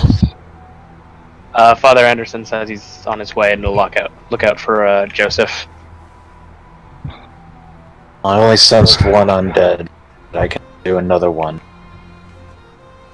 I can sense how many undead are nearby, but it might overload me. Yours seems to be a bit better in more populated locations. Well, I can actually sense undead too. Unfortunately, mine is more of a direct line of sight. More, I can tell if they're undead or not. But here's the problem. She did tell me before if I interfere with her too much, she might go after Kiro. Well, yeah, but this one seems like she's purposely getting our attention. Like, we didn't come looking for her, she came for us, apparently.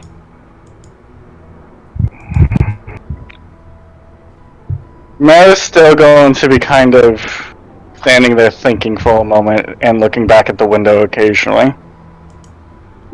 Okay. What's her last name? Awesome. Also, yeah. Oof. Let's see if anyone's home at least. Any objections to that? Only a entertaining idea. I go in as a cat to see if she's watching us, she can watch. That would be the point. That's why I would do that. I can do that one when not in direct line of sight, unless she's using a spell to keep track of me specifically. It wouldn't surprise me, to be honest. She did know we were here. And she is keeping an eye on me, but I don't. And family again. Alright. Fair enough. You are going to open the door? Okay. This is an area of nobles, correct? Presumably. I will knock because it would be bad to just bust into a noble's house. Okay. Alright, so you are going to open the door. You're gonna knock on the door. It takes a couple moments. As you do, on the other side of the door, the person opening it. Oh God, why can't I even pronounce that word? You are going to see Meat standing there. She has got a smile on her face, and she's gonna say, "Where have you been, dear? It's been so long." Gonna say who? Dear. Celebris is the only one there as he looks around. Meat opens the door, and there is a delicious smell coming from inside. She gestures inside and's going to say, "I made you dinner. You should have seen what little Nael did today. An absolute delight."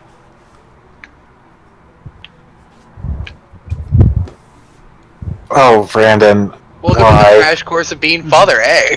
Wait, I am exceptionally confused. It's just kind of the... I know what's happening. Yeah, it's called an illusion. And Anthony extra knows what's happening. This is round 2 for him. Yep. I take it, this isn't Joseph. This is a different vampire. Oh no, Joseph might have gotten his powers. Fuck! Worse, Octavia. Wait, no, that's a good point. Does Octavia's ping move towards the door? Hold on. Or is it in the same spot? I will tell you. But right now we're handling Celebris. Celebris, Meat has invited you inside. A few seconds later, you are going to see a small girl with a longsword on her back come running through the hall and say, "Daddy!" Leap into your arms.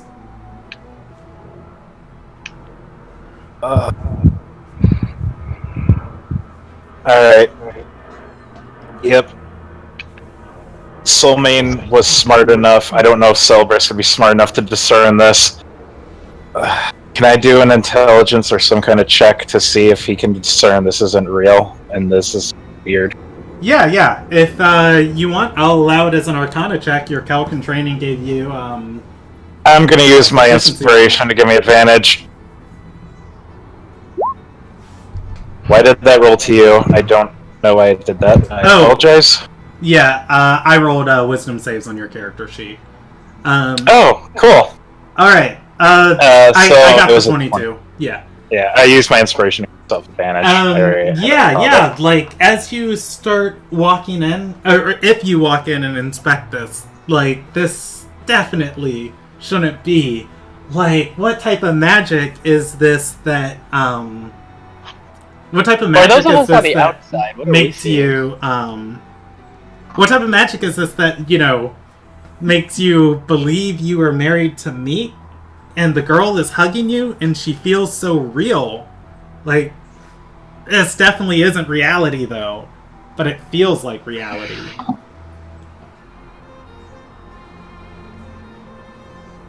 Celebris is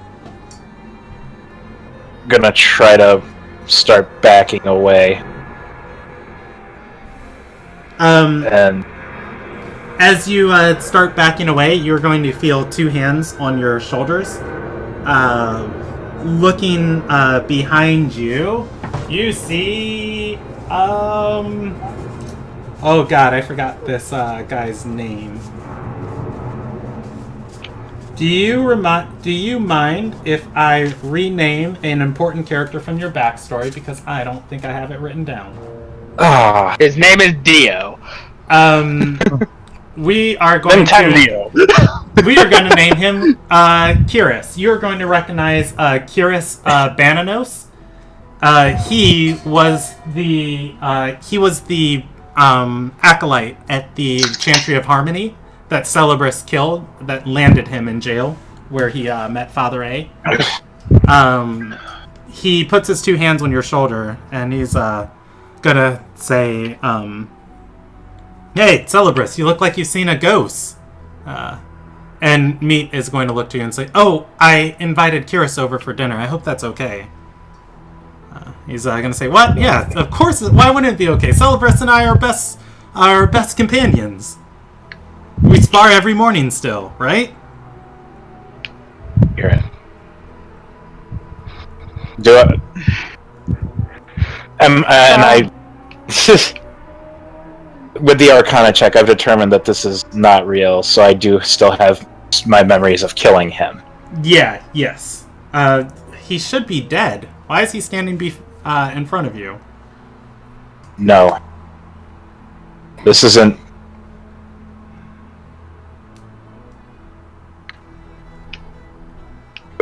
don't know what is going on here, but this needs to stop.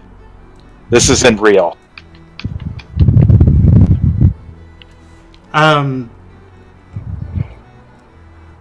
Silvers is gonna push Kiris off. As you begin to back away, Nael, presumably your daughter, is gonna step forward and say, "Dad, where are you going?"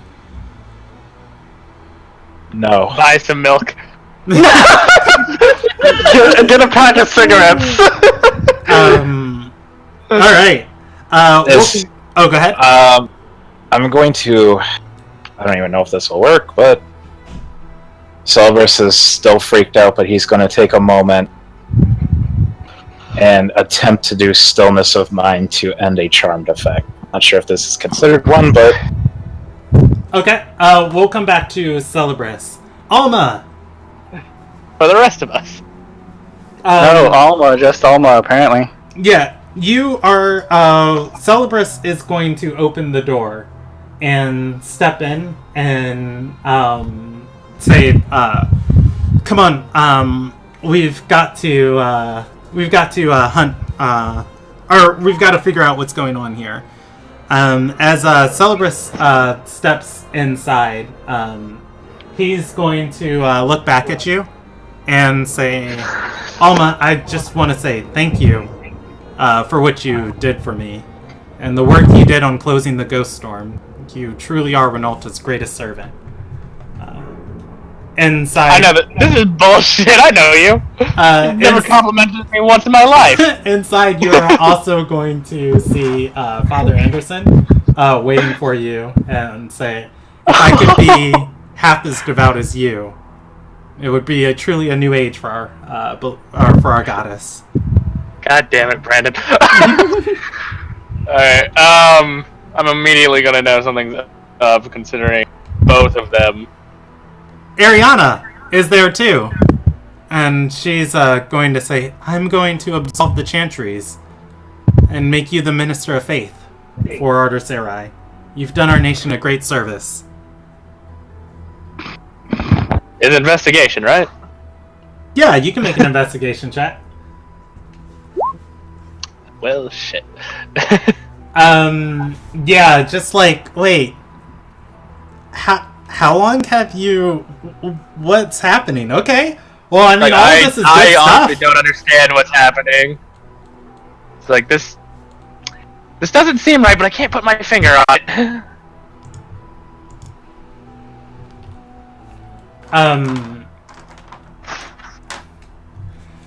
As you are standing there, of just like, oh god, what is going on here? Descending down from the sky, you are going to see a moon come over Arder Sarai, and in pale light, you see Renal be touch on the ground behind you, and then start walking into the house, and say, "Alma, you have done such terrific work. I think it's time we take a minute and enjoy ourselves here in Arder Sarai. You can be anyone you want, any face you want to wear, and I'll grant it to you." Very confused. Visibly confused. Mm-hmm. Like, I don't understand. I have not earned this. I don't deserve any of this. She's going to shrug and say, "Life is a party, and eternity is too long to spend waiting for what you earn and what you don't earn. Sometimes just take the moment."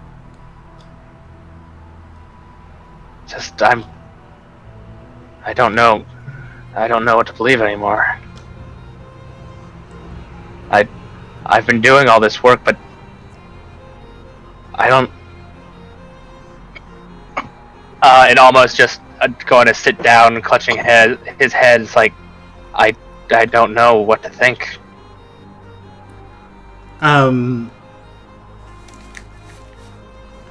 Father A is going to come and put a hand on your back and say, "Alma, you know I don't ever compliment anyone. But when we fought Alis, Who kept her occupied all that time? Who kept us alive? We couldn't be here without you. You deserve this.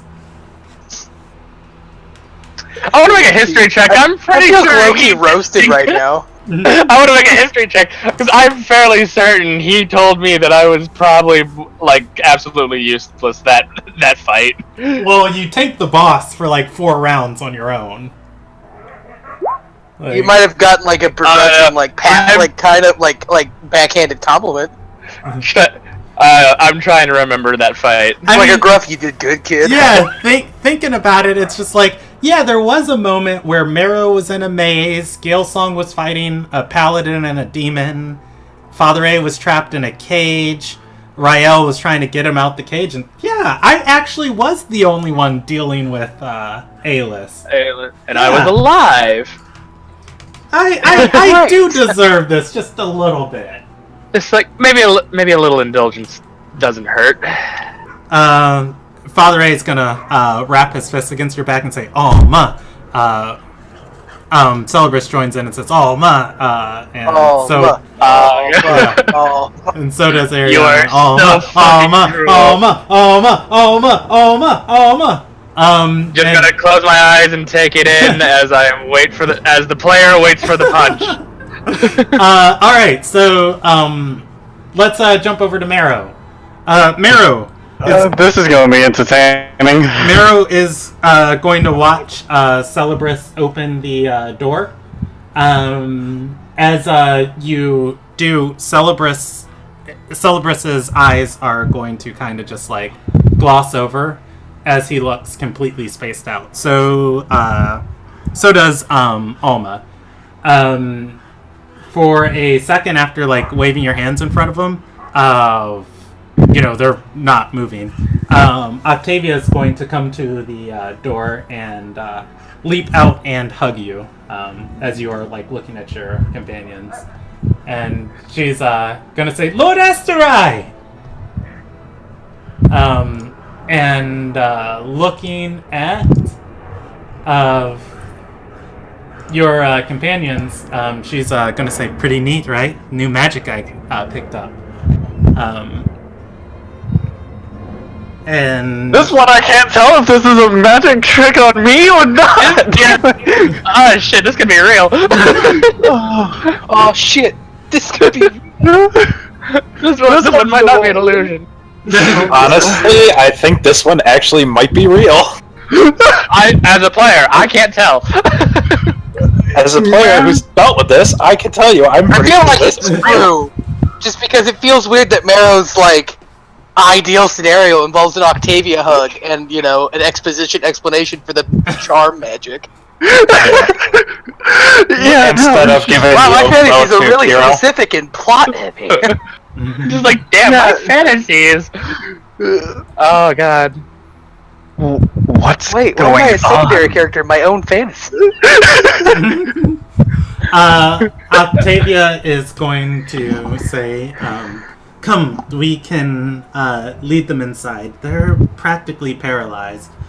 She's gonna snap to Celebrus and Alma and say, "Go inside and wait in the cellar." They are going to begin walking inside and waiting in the cellar.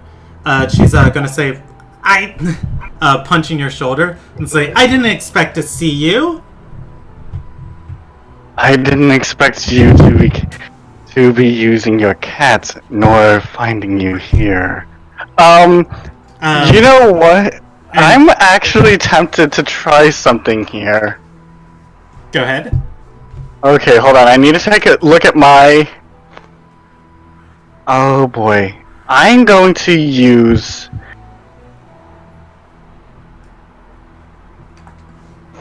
Damn it, it's a concentration! Fuck. Well, I don't think we need to... What do you concentrate on locate creature for? She's right there! Actually, that's a good point. Did I see... When we were waiting for the door to open, did the ping move? You never answered that to me, Brandon. Yes, it did. It got closer to you. Okay, so presumably, your this is Octavia, according to your locate creature. Okay. Oh, man, that is real. Yeah, that's why I had to double check on that. Alright. They're not going to be hurt, are they? She's going to shake her head and say, quite the opposite. They're indulging in whatever their greatest fantasy is right now. I kinda envy them.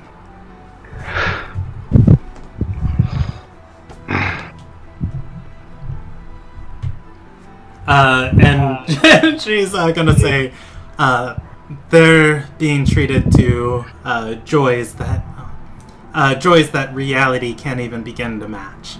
As Celeris is screaming in existential horror. Is also just like in a state of denial, yet acceptance, and like, this can't be real. But Octavia is going to say, now, when the paladin came looking for me, I was scared, but then you showed up. Remember, I told you if you interfere with me, I will hurt someone you love. But wow, it's great to see you. So fucking that tone changed so so fast. great to see you. Now remember, we talked, and if you interfere, I'll hurt everybody that you love. Anyways, how you doing? Like, it's so great to see you! Remember, if you interfere, I'm going to kill your loved ones. But it's so great to see you! She's gonna say, I've been in contact with Oro. It was supposed to be him coming here. Is he currently okay? Last I checked, I believe he is. It's just the matter of, with everything that's been going on in the city. Wouldn't be surprising if he's busy doing other duties. Mara really doesn't know what anything on, he's just giving assumptions. So. This sounds right.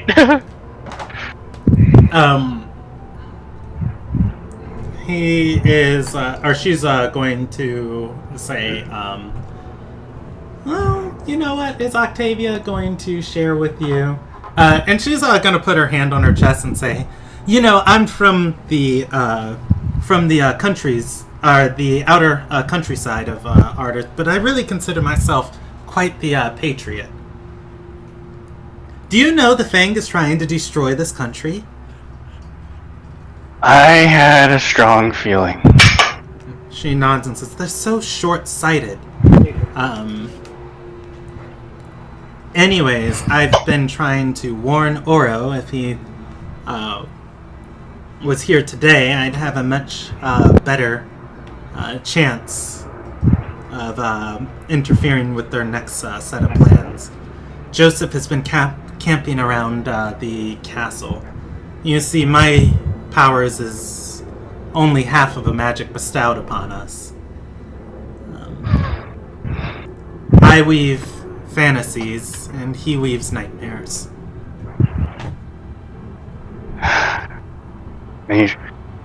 Nature's way of balancing things seems to affect even those who are in death. Well, that's actually kind of what my friends and I are kind of looking into. We've heard a bit of stories about it, but not fully sure. What are your thoughts on it? She's going to say, I don't care for my thoughts. I only care in causing them as much trouble as I can. The more their plans go wrong, the better chances they have of dying. And then when they die, I'll be free. Regardless, Joseph is driving everybody inside your castle mad. His power is a lot grander than mine. Mine only works close, in close proximity. I only wish to keep your magnate sane enough to weather the storm. Tell my brother that I want to be able to get into her sleeping chambers. If he delivers me the key, I can undo the magic every night that's being woven over the castle. And if you try and find me, the pain that I discussed earlier. I like you. I don't want to hurt anybody you love. But also, she's going to point to herself and say, I kind of don't have a soul anymore, so I can't take risks like that. With my insight check, how honest is she about wanting to help us? Honestly, I'm starting to doubt how sincere she is about the hurting Kiro part. Yeah, that too. But just like insight. Go ahead and change. I saw that roll, but go ahead and change on your sheet to roll to everybody. I have you set to rolling to the GM only. That okay. 25. Yeah. I mean, you feel, if anything, Octavia has always came through on her word. You obviously, she wanted to fight you right now. Probably in a straight caster duel, she could take you. And the other two companions are incapacitated. So, probably a very high chance that she only wants... And wait, you got a letter from somebody. Meryl specifically got a letter that Octavia has been messing with the Twilight Fang. Being an absolute thorn in their side. So you are definitely going to believe that, you're going to believe some earnestness. Before we can go on, though, let's jump to Celebris. Celebris, you still your mind. You are enshrouded in darkness for several long moments before you open your eyes, and you are still in darkness. But that your dream hellscape is no longer there. You're just in darkness. You hear breathing next to you. Reaching out, you feel the shoulder of somebody. I don't think Celebris has dark vision. No, I'm gonna summon out the Celestial Axe. I'm gonna pull out the sickle emit light? It gives off dim light. You are going to see Alma. He is staring blankly ahead. You are in some sort of cellar. There's a stairwell behind you that turns. You don't. No light from it is getting down here. There are barrels all around you. I'm gonna try to wake him up with some light taps to the face and calling out to him. Alma, wake up! So let's jump over to Alma. Alma. Everybody's going, Alma, Alma. Oh, Alma, that kind of hurt. Like, Alma, Alma. Oh, what? Like, is this a fantasy or what? You can roll a Constitution save if you want. Your fantasy is getting a little mean. Oh my god.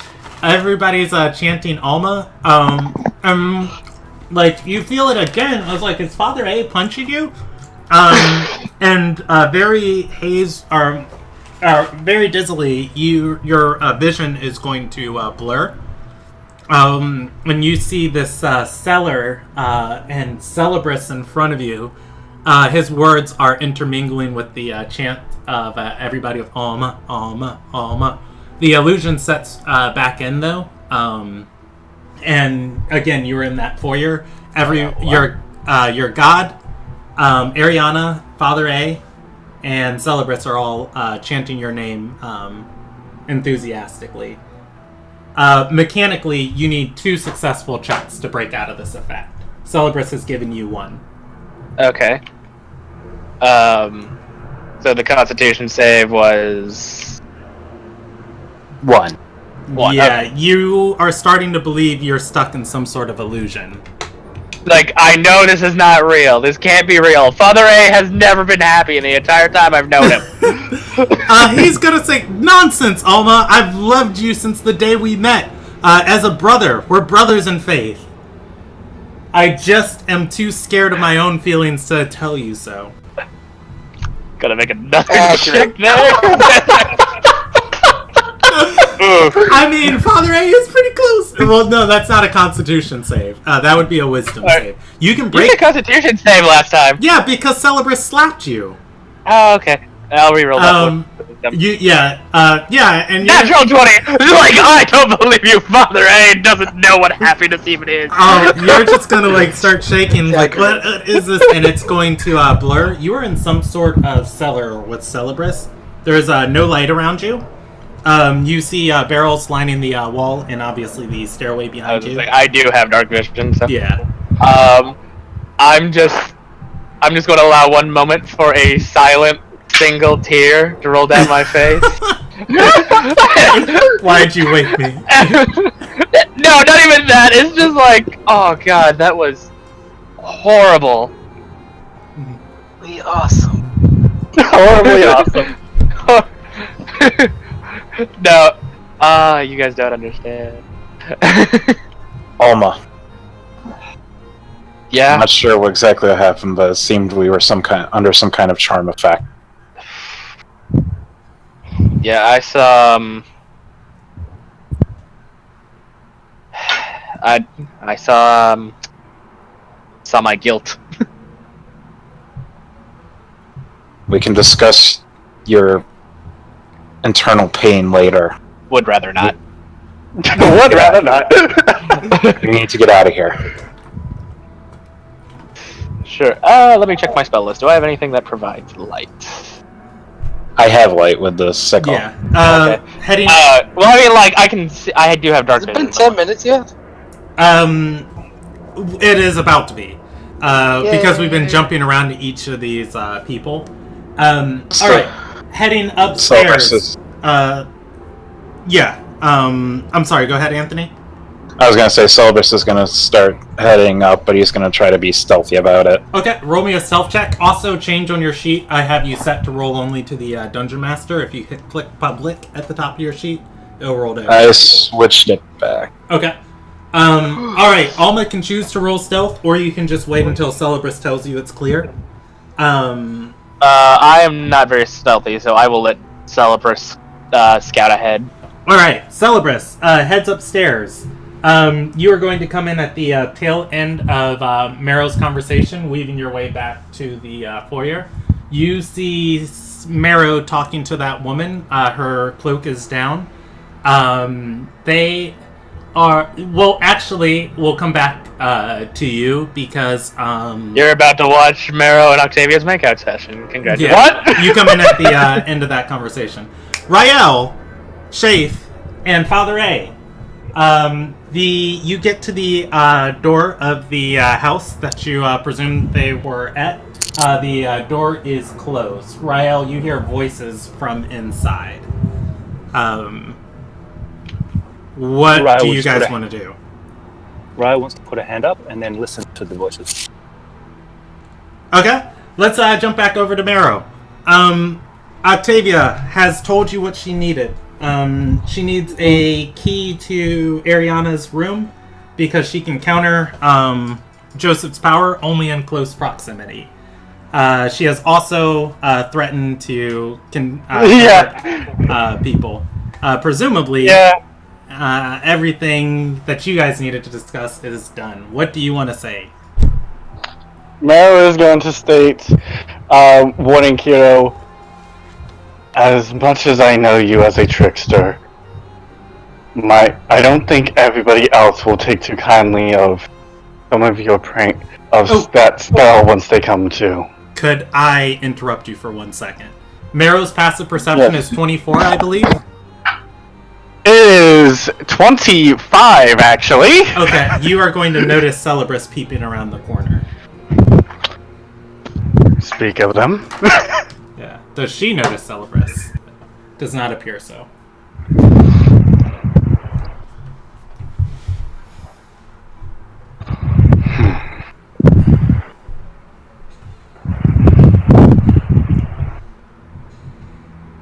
Oh boy, he doesn't want to. It's just kind of I don't think my party might. Again, he would still say, I don't think the rest of my group would be too fond of knowing that they were tricked by magic, by that kind of magic, especially in this way.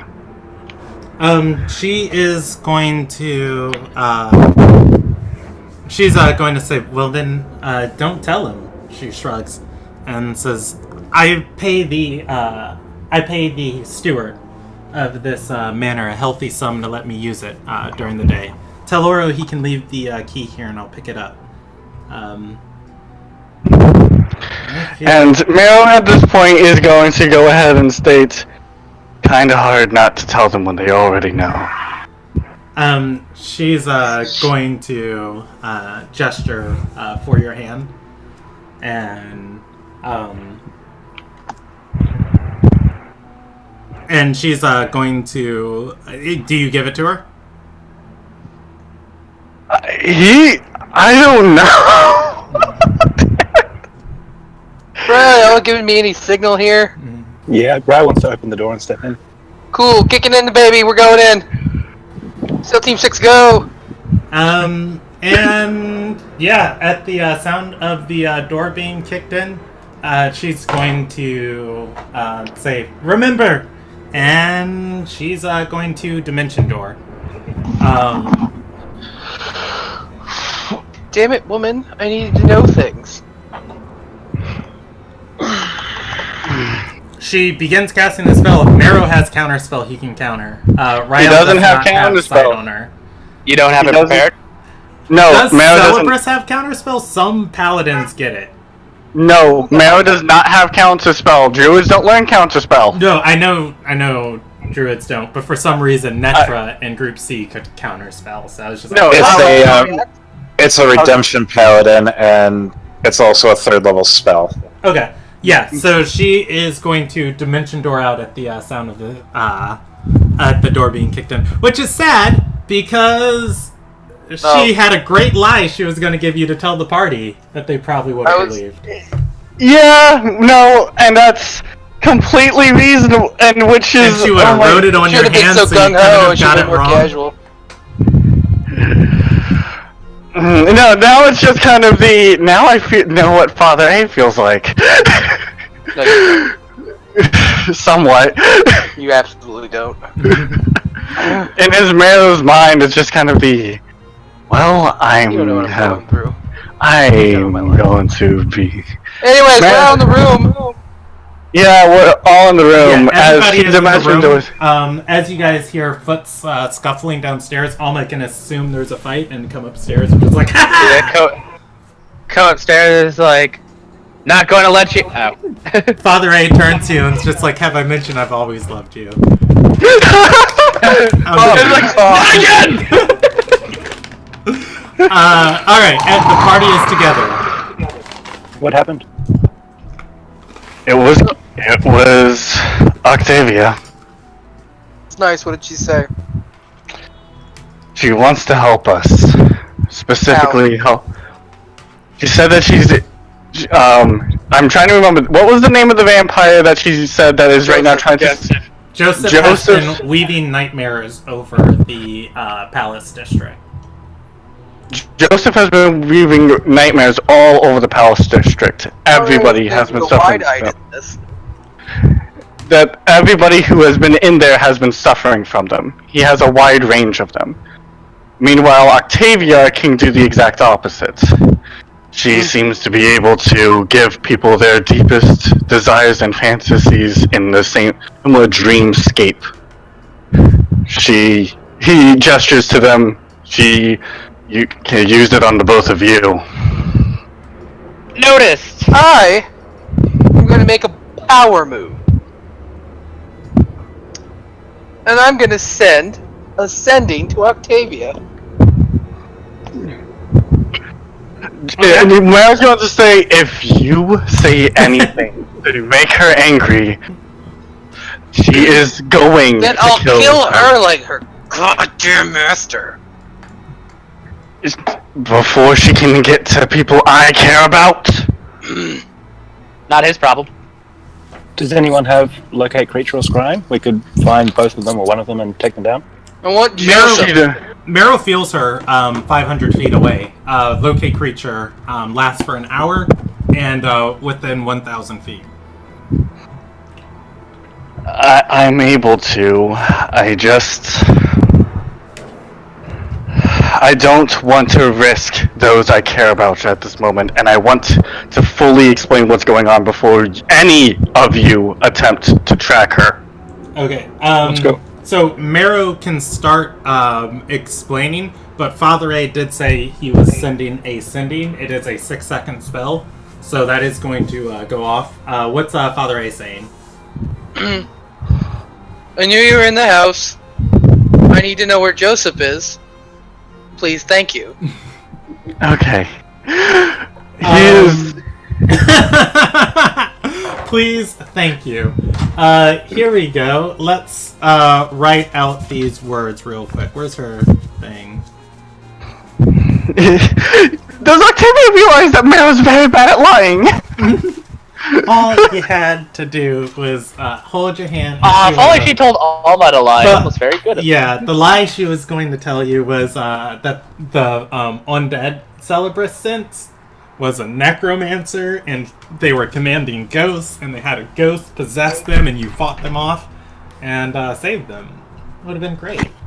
I have a -1 in persuasion. Let's see. You mean deception?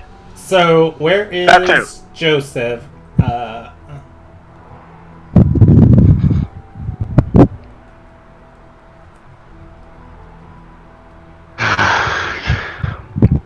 He is going to explain what she wants to do is to get to the magnate.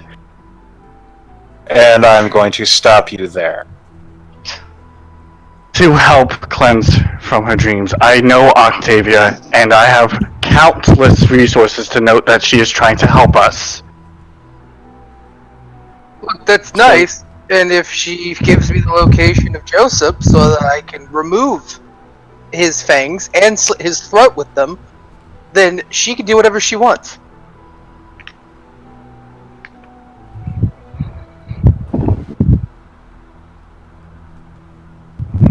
Mel is very visibly Really aghast at that. offensive. 4, 5, 6, 7, violence. 8, 9, 10, 11, 12, 13, 14, 15, 16, 17, 18, 19, 20.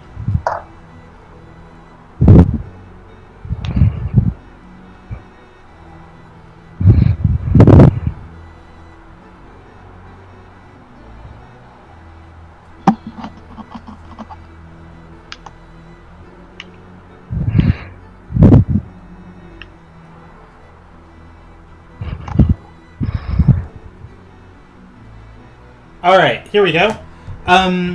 She responds with, I don't think they like me. When I'm near, I can't disobey him.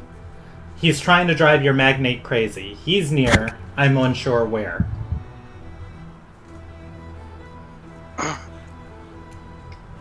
Okay. I can't respond to the response. Yeah. But, kudos. Thanks. Like it's something. Mel is right now just remaining quiet and looks like You he want to help is... Octavia? Do you want to be nice to Octavia? You like Octavia? You don't want her to make her mad? Then you need to help me kill the bridge out of Joseph. Can you do another locate creature? If I intervene with her or try to track her, I know she's going to be able to just escape again. I'm not saying track her. Trap Joseph. I can if he is within range of me. He said he should be near. He probably has to be near to do whatever he's doing to the castle.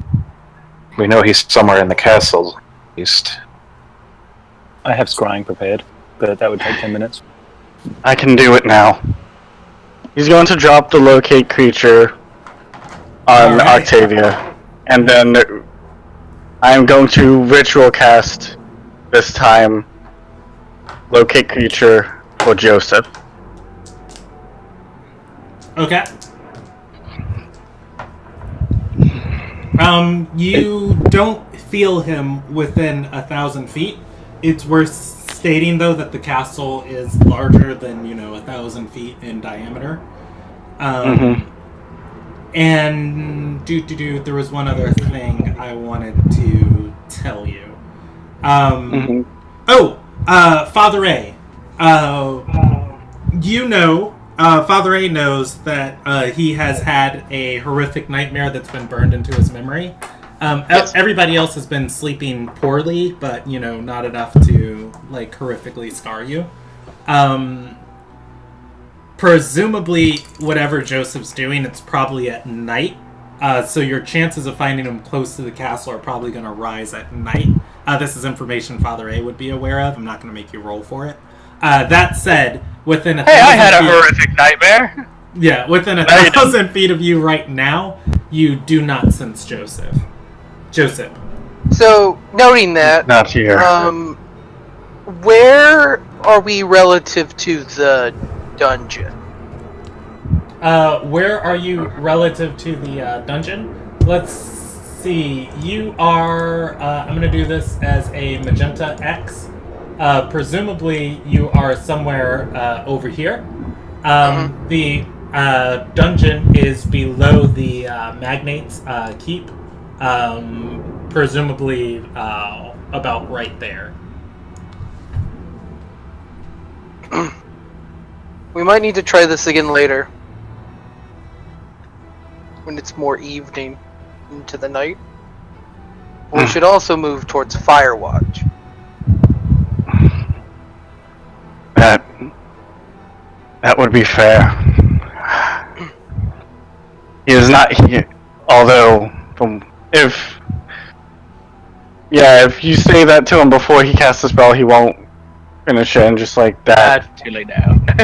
But yeah, no, it's just because you used up the spell. It's No, just you ritual casted it. That doesn't use a slot. Yeah, no, that's what I meant. It's just like Ritual, I don't think. It actually no, it's not. Sadly, I thought it was. I was wrong. No, it's concentration.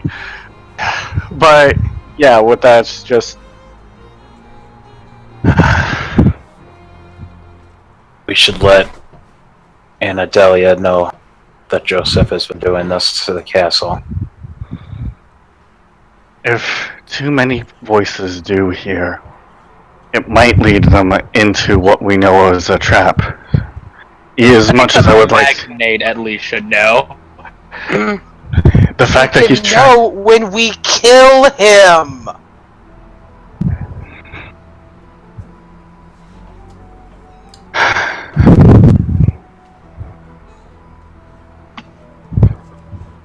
Right. I'm actually. Hold on.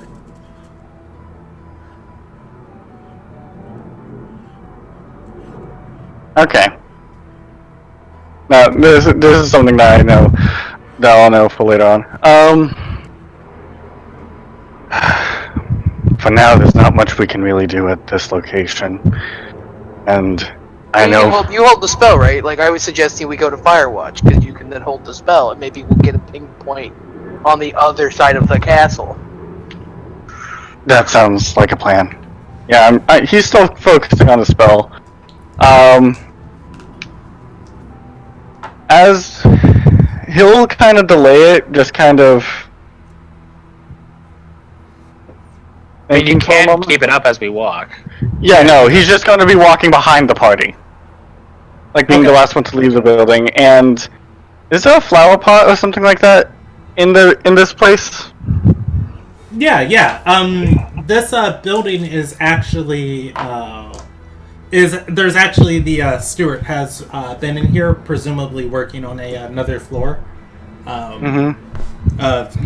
Octavia pulled her aside and probably said something like, "I've got guests coming over. I paid for it. Blah blah blah." Just ignore them. But yeah, you can find a flower pot, easy peasy. And hold on one second. We need to go arrest a store. No, don't. He's not. I'm kidding. No, what Mero's going to do, because it's a cantrip, he's going to cast Druidcraft on any of the flowers that he walks by. Okay. And leaving a message for somebody. Kind of as Druidcraft is not on how you leave a message. Just doing the druidic thing. Apparently, it's its own thing. The spell Druidic Craft is kind of making them grow Well, it's kind of a thank you. No. Okay. Fair. His druid craft does multiple things. One of them is like it makes flowers begin to bloom, blossom. I'm aware you can tell the weather for the day. Yeah. Alright, so you guys are going to head to Firewatch. Do you go in through the main castle gate, or do you walk around on the outside of the walls? Well, what's faster? The main castle gate. Well, I would go through the main castle gate. Alright. Let's... we're not going to end here, but we're about to end for the evening. Looking south as you walk through into the Grand Vestibule, Rael, Marrow, and Celebris are all going to see Oro pacing in the... are all going to see Oro pacing in the Grand Feast Hall. Presumably, or rather with him now, is a additional knight that you guys... Well, you know what? Let's roll a percentage die if you recognize him. Yeah, he's one of the people that came to arrest Father A. He is one of the Captain Tatum's knights. Do you guys want to say anything to him, or do you want to keep going? What's the matter, Aura? He's going to look up at you guys and say, nothing. Just waiting for a contact I was supposed to meet. They don't know about it. He didn't say it. We met with your sister. I don't have time for this. No, actually, I don't think... Mara didn't tell you that Octavia was looking for Oro. He didn't say that to you guys. I'm putting two and two together. I'm not dumb. Yeah. Okay, that's It is his brother. Her brother. He is going to swear and say, "Damn, she's back in the city?" Look. Do I have to, insight that? Because I'm pretty sure he's lying. No. He's gonna say, "She sent me a sending, but I didn't want to believe it. I've been waiting here for the past 15 minutes?" Mm-hmm. The pup knows more than I do, but I need him right now. So you can either wait or you can follow. Father Anderson being Oro is going to follow, and he's he's going to follow. As you guys are walking through the hall, he's gonna say, "So, did she say anything? Did she say anything about me?"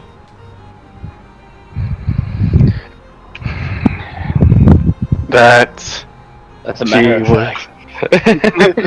It's just kind of the fact that she was wanting to see you, but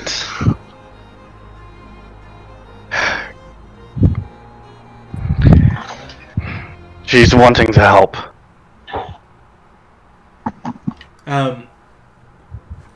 He's going to say, I was going to tell you guys we had found her in Somar Villa. I really was, but it was the Paladin's idea. The Paladin's idea to give her mercy. That sounds like Johan. He's gonna say, we told her to get as far away from the city as possible. I gave her money to start a new life. I didn't know she would be back here. I honestly didn't. Honestly? And Marrow's going to look him dead in the eye and say, I am both afraid and glad that she is here. For the same reasons.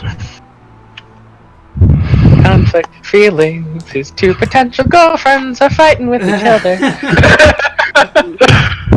No, it's more so of the things that he knows that he is refusing to state because similar to Father A. He can't lie about them if he tries to. All right. As you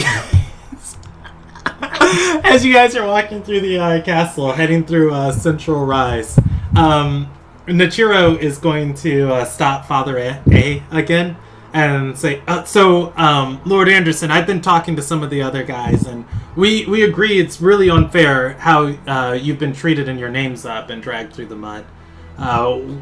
We want to do something to restore the honor and dignity to your house. This is the guard earlier that stopped you, that told you how much he respected you. Why do I suddenly find you suspicious? It's like, someone respects me. This can't be right. Actually, I didn't say that, but like... I'm gonna rule that that Maro's passive 20 insight would probably be able to read that. I have a passive 24. I feel like...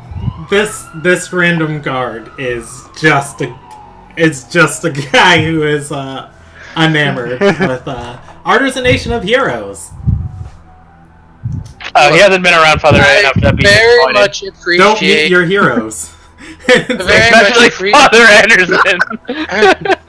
Very much appreciate what you're trying to do right now, but I have something very important I need to do right now. He's going to nod and say, well, I was just hoping that at shift change you could come by the barracks and maybe stop by and we could discuss some ideas on how to restore your honor. He calls. Yeah, well, thanks. Walking away. Alright. The group is going to walk all the way to Firewatch. The locate creature is not going to ping on Joseph yet. Maro's gonna Maro's just gonna stay not here.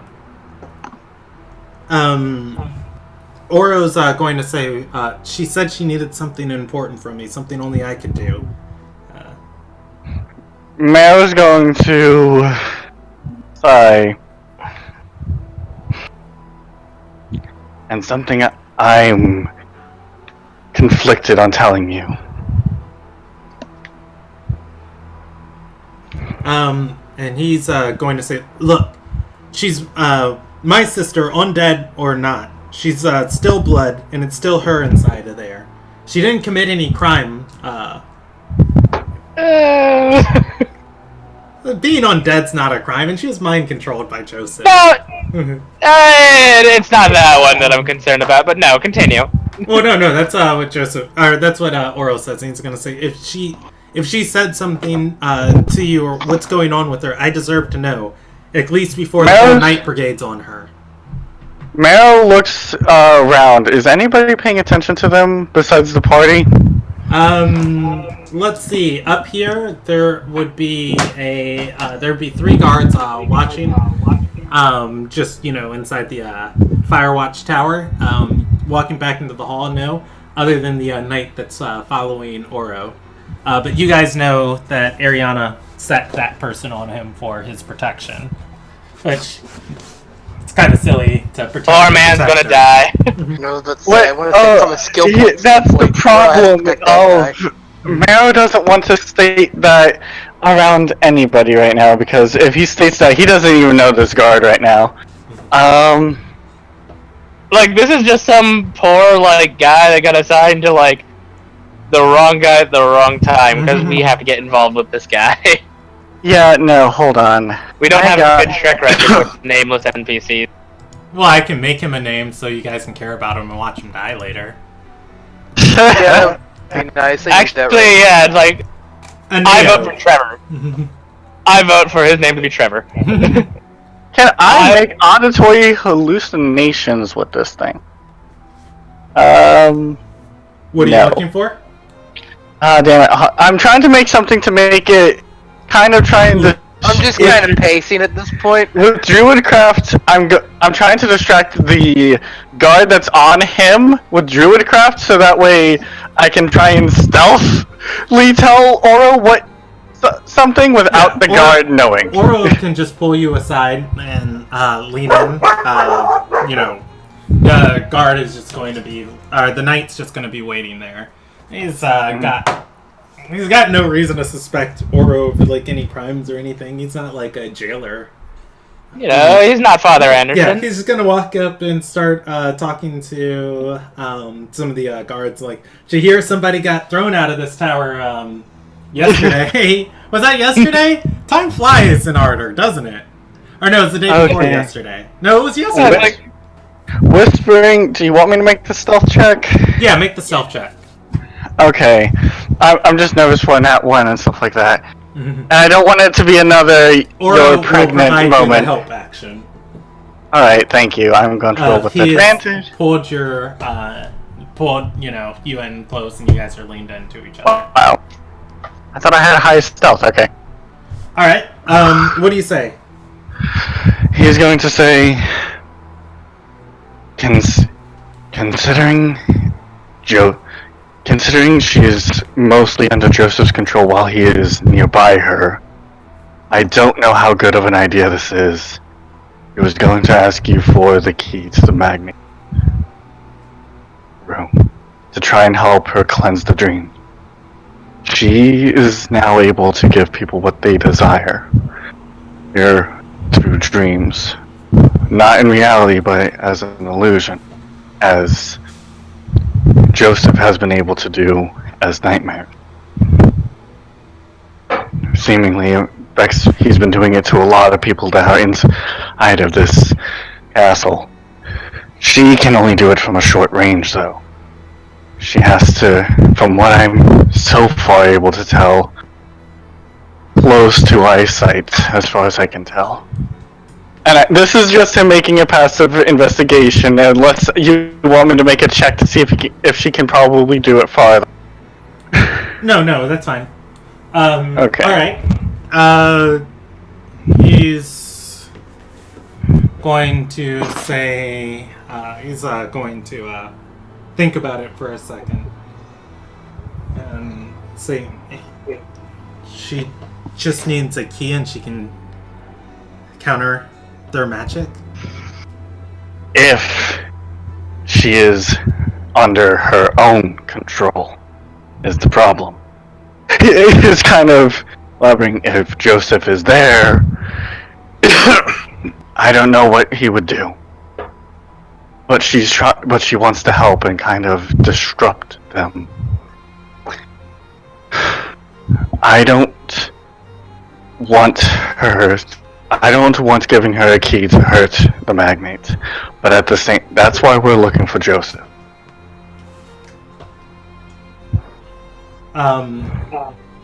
Oro is going to say, she hasn't, the magnate hasn't had a good night of rest all week. She tosses and turns in her sleep. Not that I would know. Don't watch her. Well, he protects her while she sleeps. Yeah, exactly. No, I get why he's all like, still like I watch or anything, because he's her baby daddy. But yeah, no, but Cam would know this too. Yeah, no, and it's kind of like Maro's going to, and he's going to say, I can get her the key. I know you may not trust her, but I do. It's not that I don't trust her. It's that I don't trust how much control Joseph has over her. That, and also, I don't want to lose anybody I consider family. That's why I'm telling you this.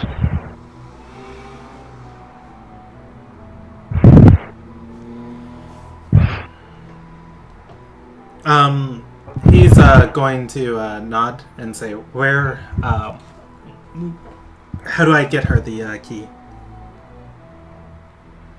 She did state that what was the building called? You can nearby say the the restaurant? address of the manor. You can just say that. That's fine. And he'll know. Or rather, he'll find out. Meryl will give the address to Oro and state like a servant is what she called her? Yeah, servant or Stewart. Person who manages a ground or place. The Stewart there knows that she's there. All right. Oro is going to. Oro's going to look at you for a moment and just kind of wrap his fist on your chest, just like, and nod of just a salute of like an equal. And he's going to look back and say, Aneo, let's go. Aneo's going to look at him and say, yes, Lord Oswin, and starts following. All right. The party, where do you guys want to go? And then we'll end on your direction. Did Ryle hear that between Oro and Mero? Presumably. Ryle listening? Yeah, that was my Ryle's question. always listening. Well, yeah. Mero's stealth was a 17, so if you have a higher I was- perception. Yeah, you two both hear that. You two both hear that. Ryle will tell Anderson. Maro just told Oro about the key, and he's going to give it to Octavia.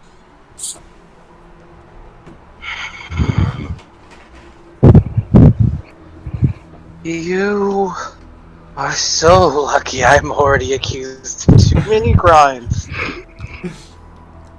Not to throw you off that tower. Meryl is going to look at Father A and states, I would sooner go to the bridge than risk the life of anybody that is my family. If that means me going to the bridge sooner than I expect, so be it. Risky fine.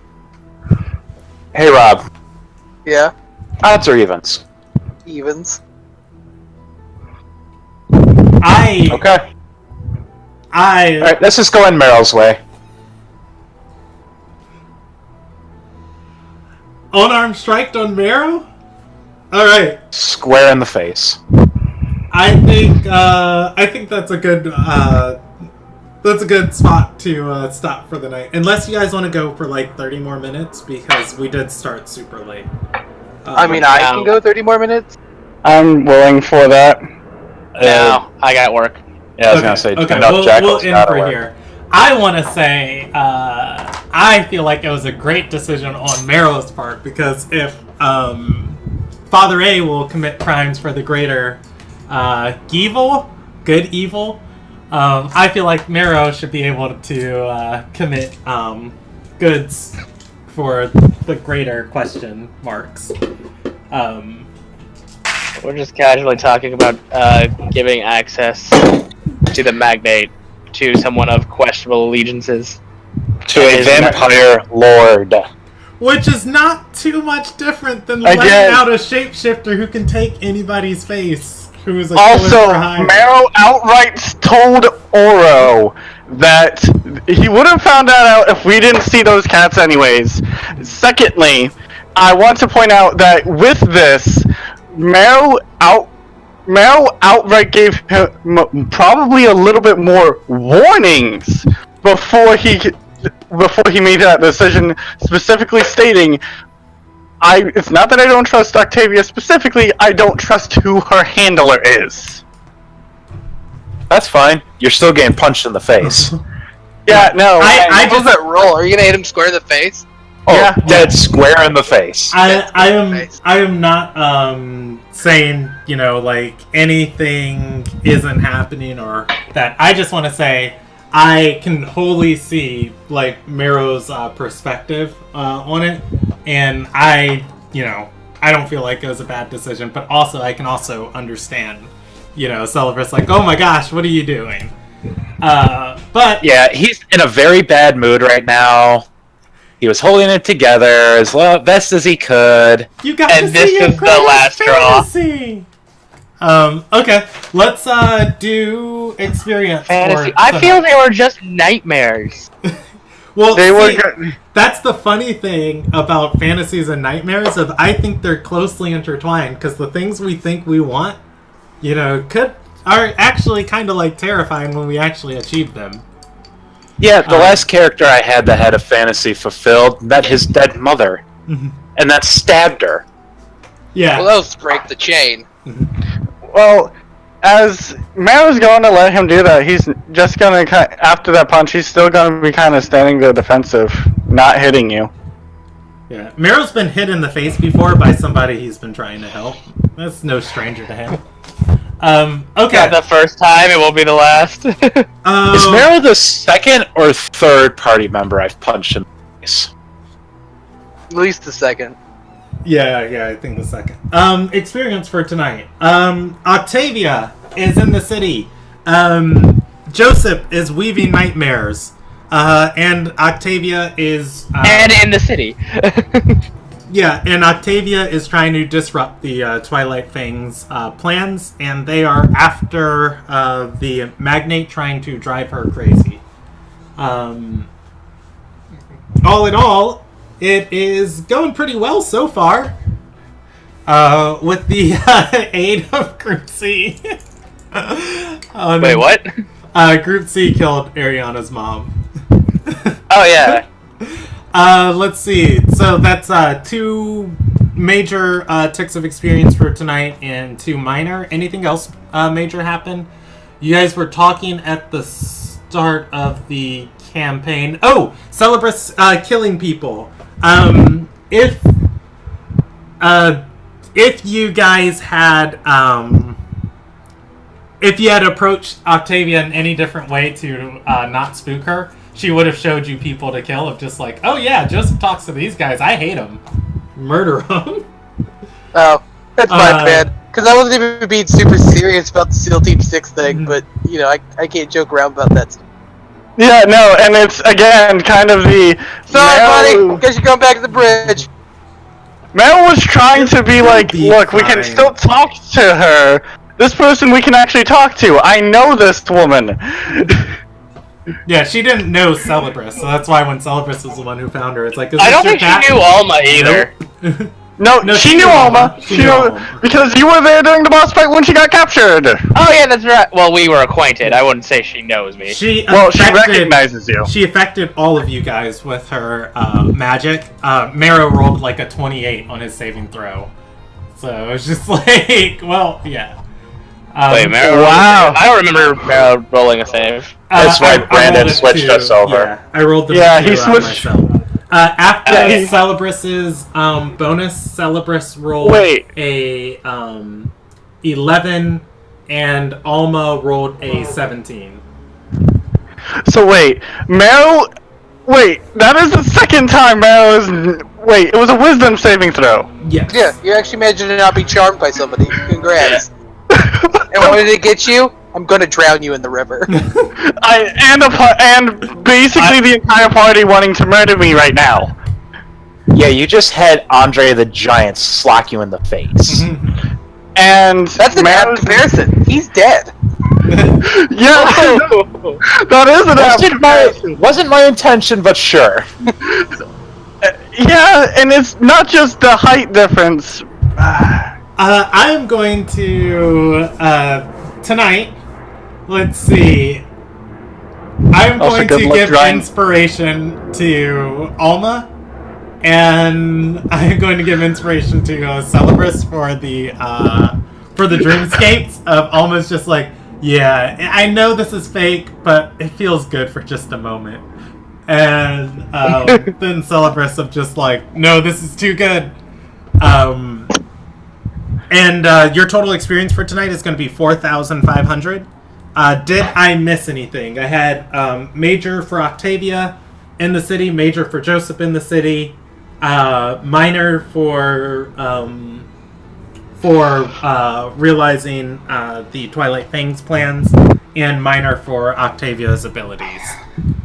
What about for anything for telling Ariana about her mother? Oh, you know what? I will give you guys minor for that too. Yeah, no, that seems about right. And I will give you guys a spoiler. The boss that I need to update on Roll20 is Joseph. It's Joseph. Is the guy you guys have had a chance of fighting the past couple sessions. But haven't run into yet. Yeah. Yeah, so in total tonight, it's 5,250. Well, I mean, you'll have a chance. He's there. He's lurking. I gotta wait 2 goddamn weeks. 5,000. Just gonna roam. 5,250. All right, and yeah, we will meet next, or on the 7th.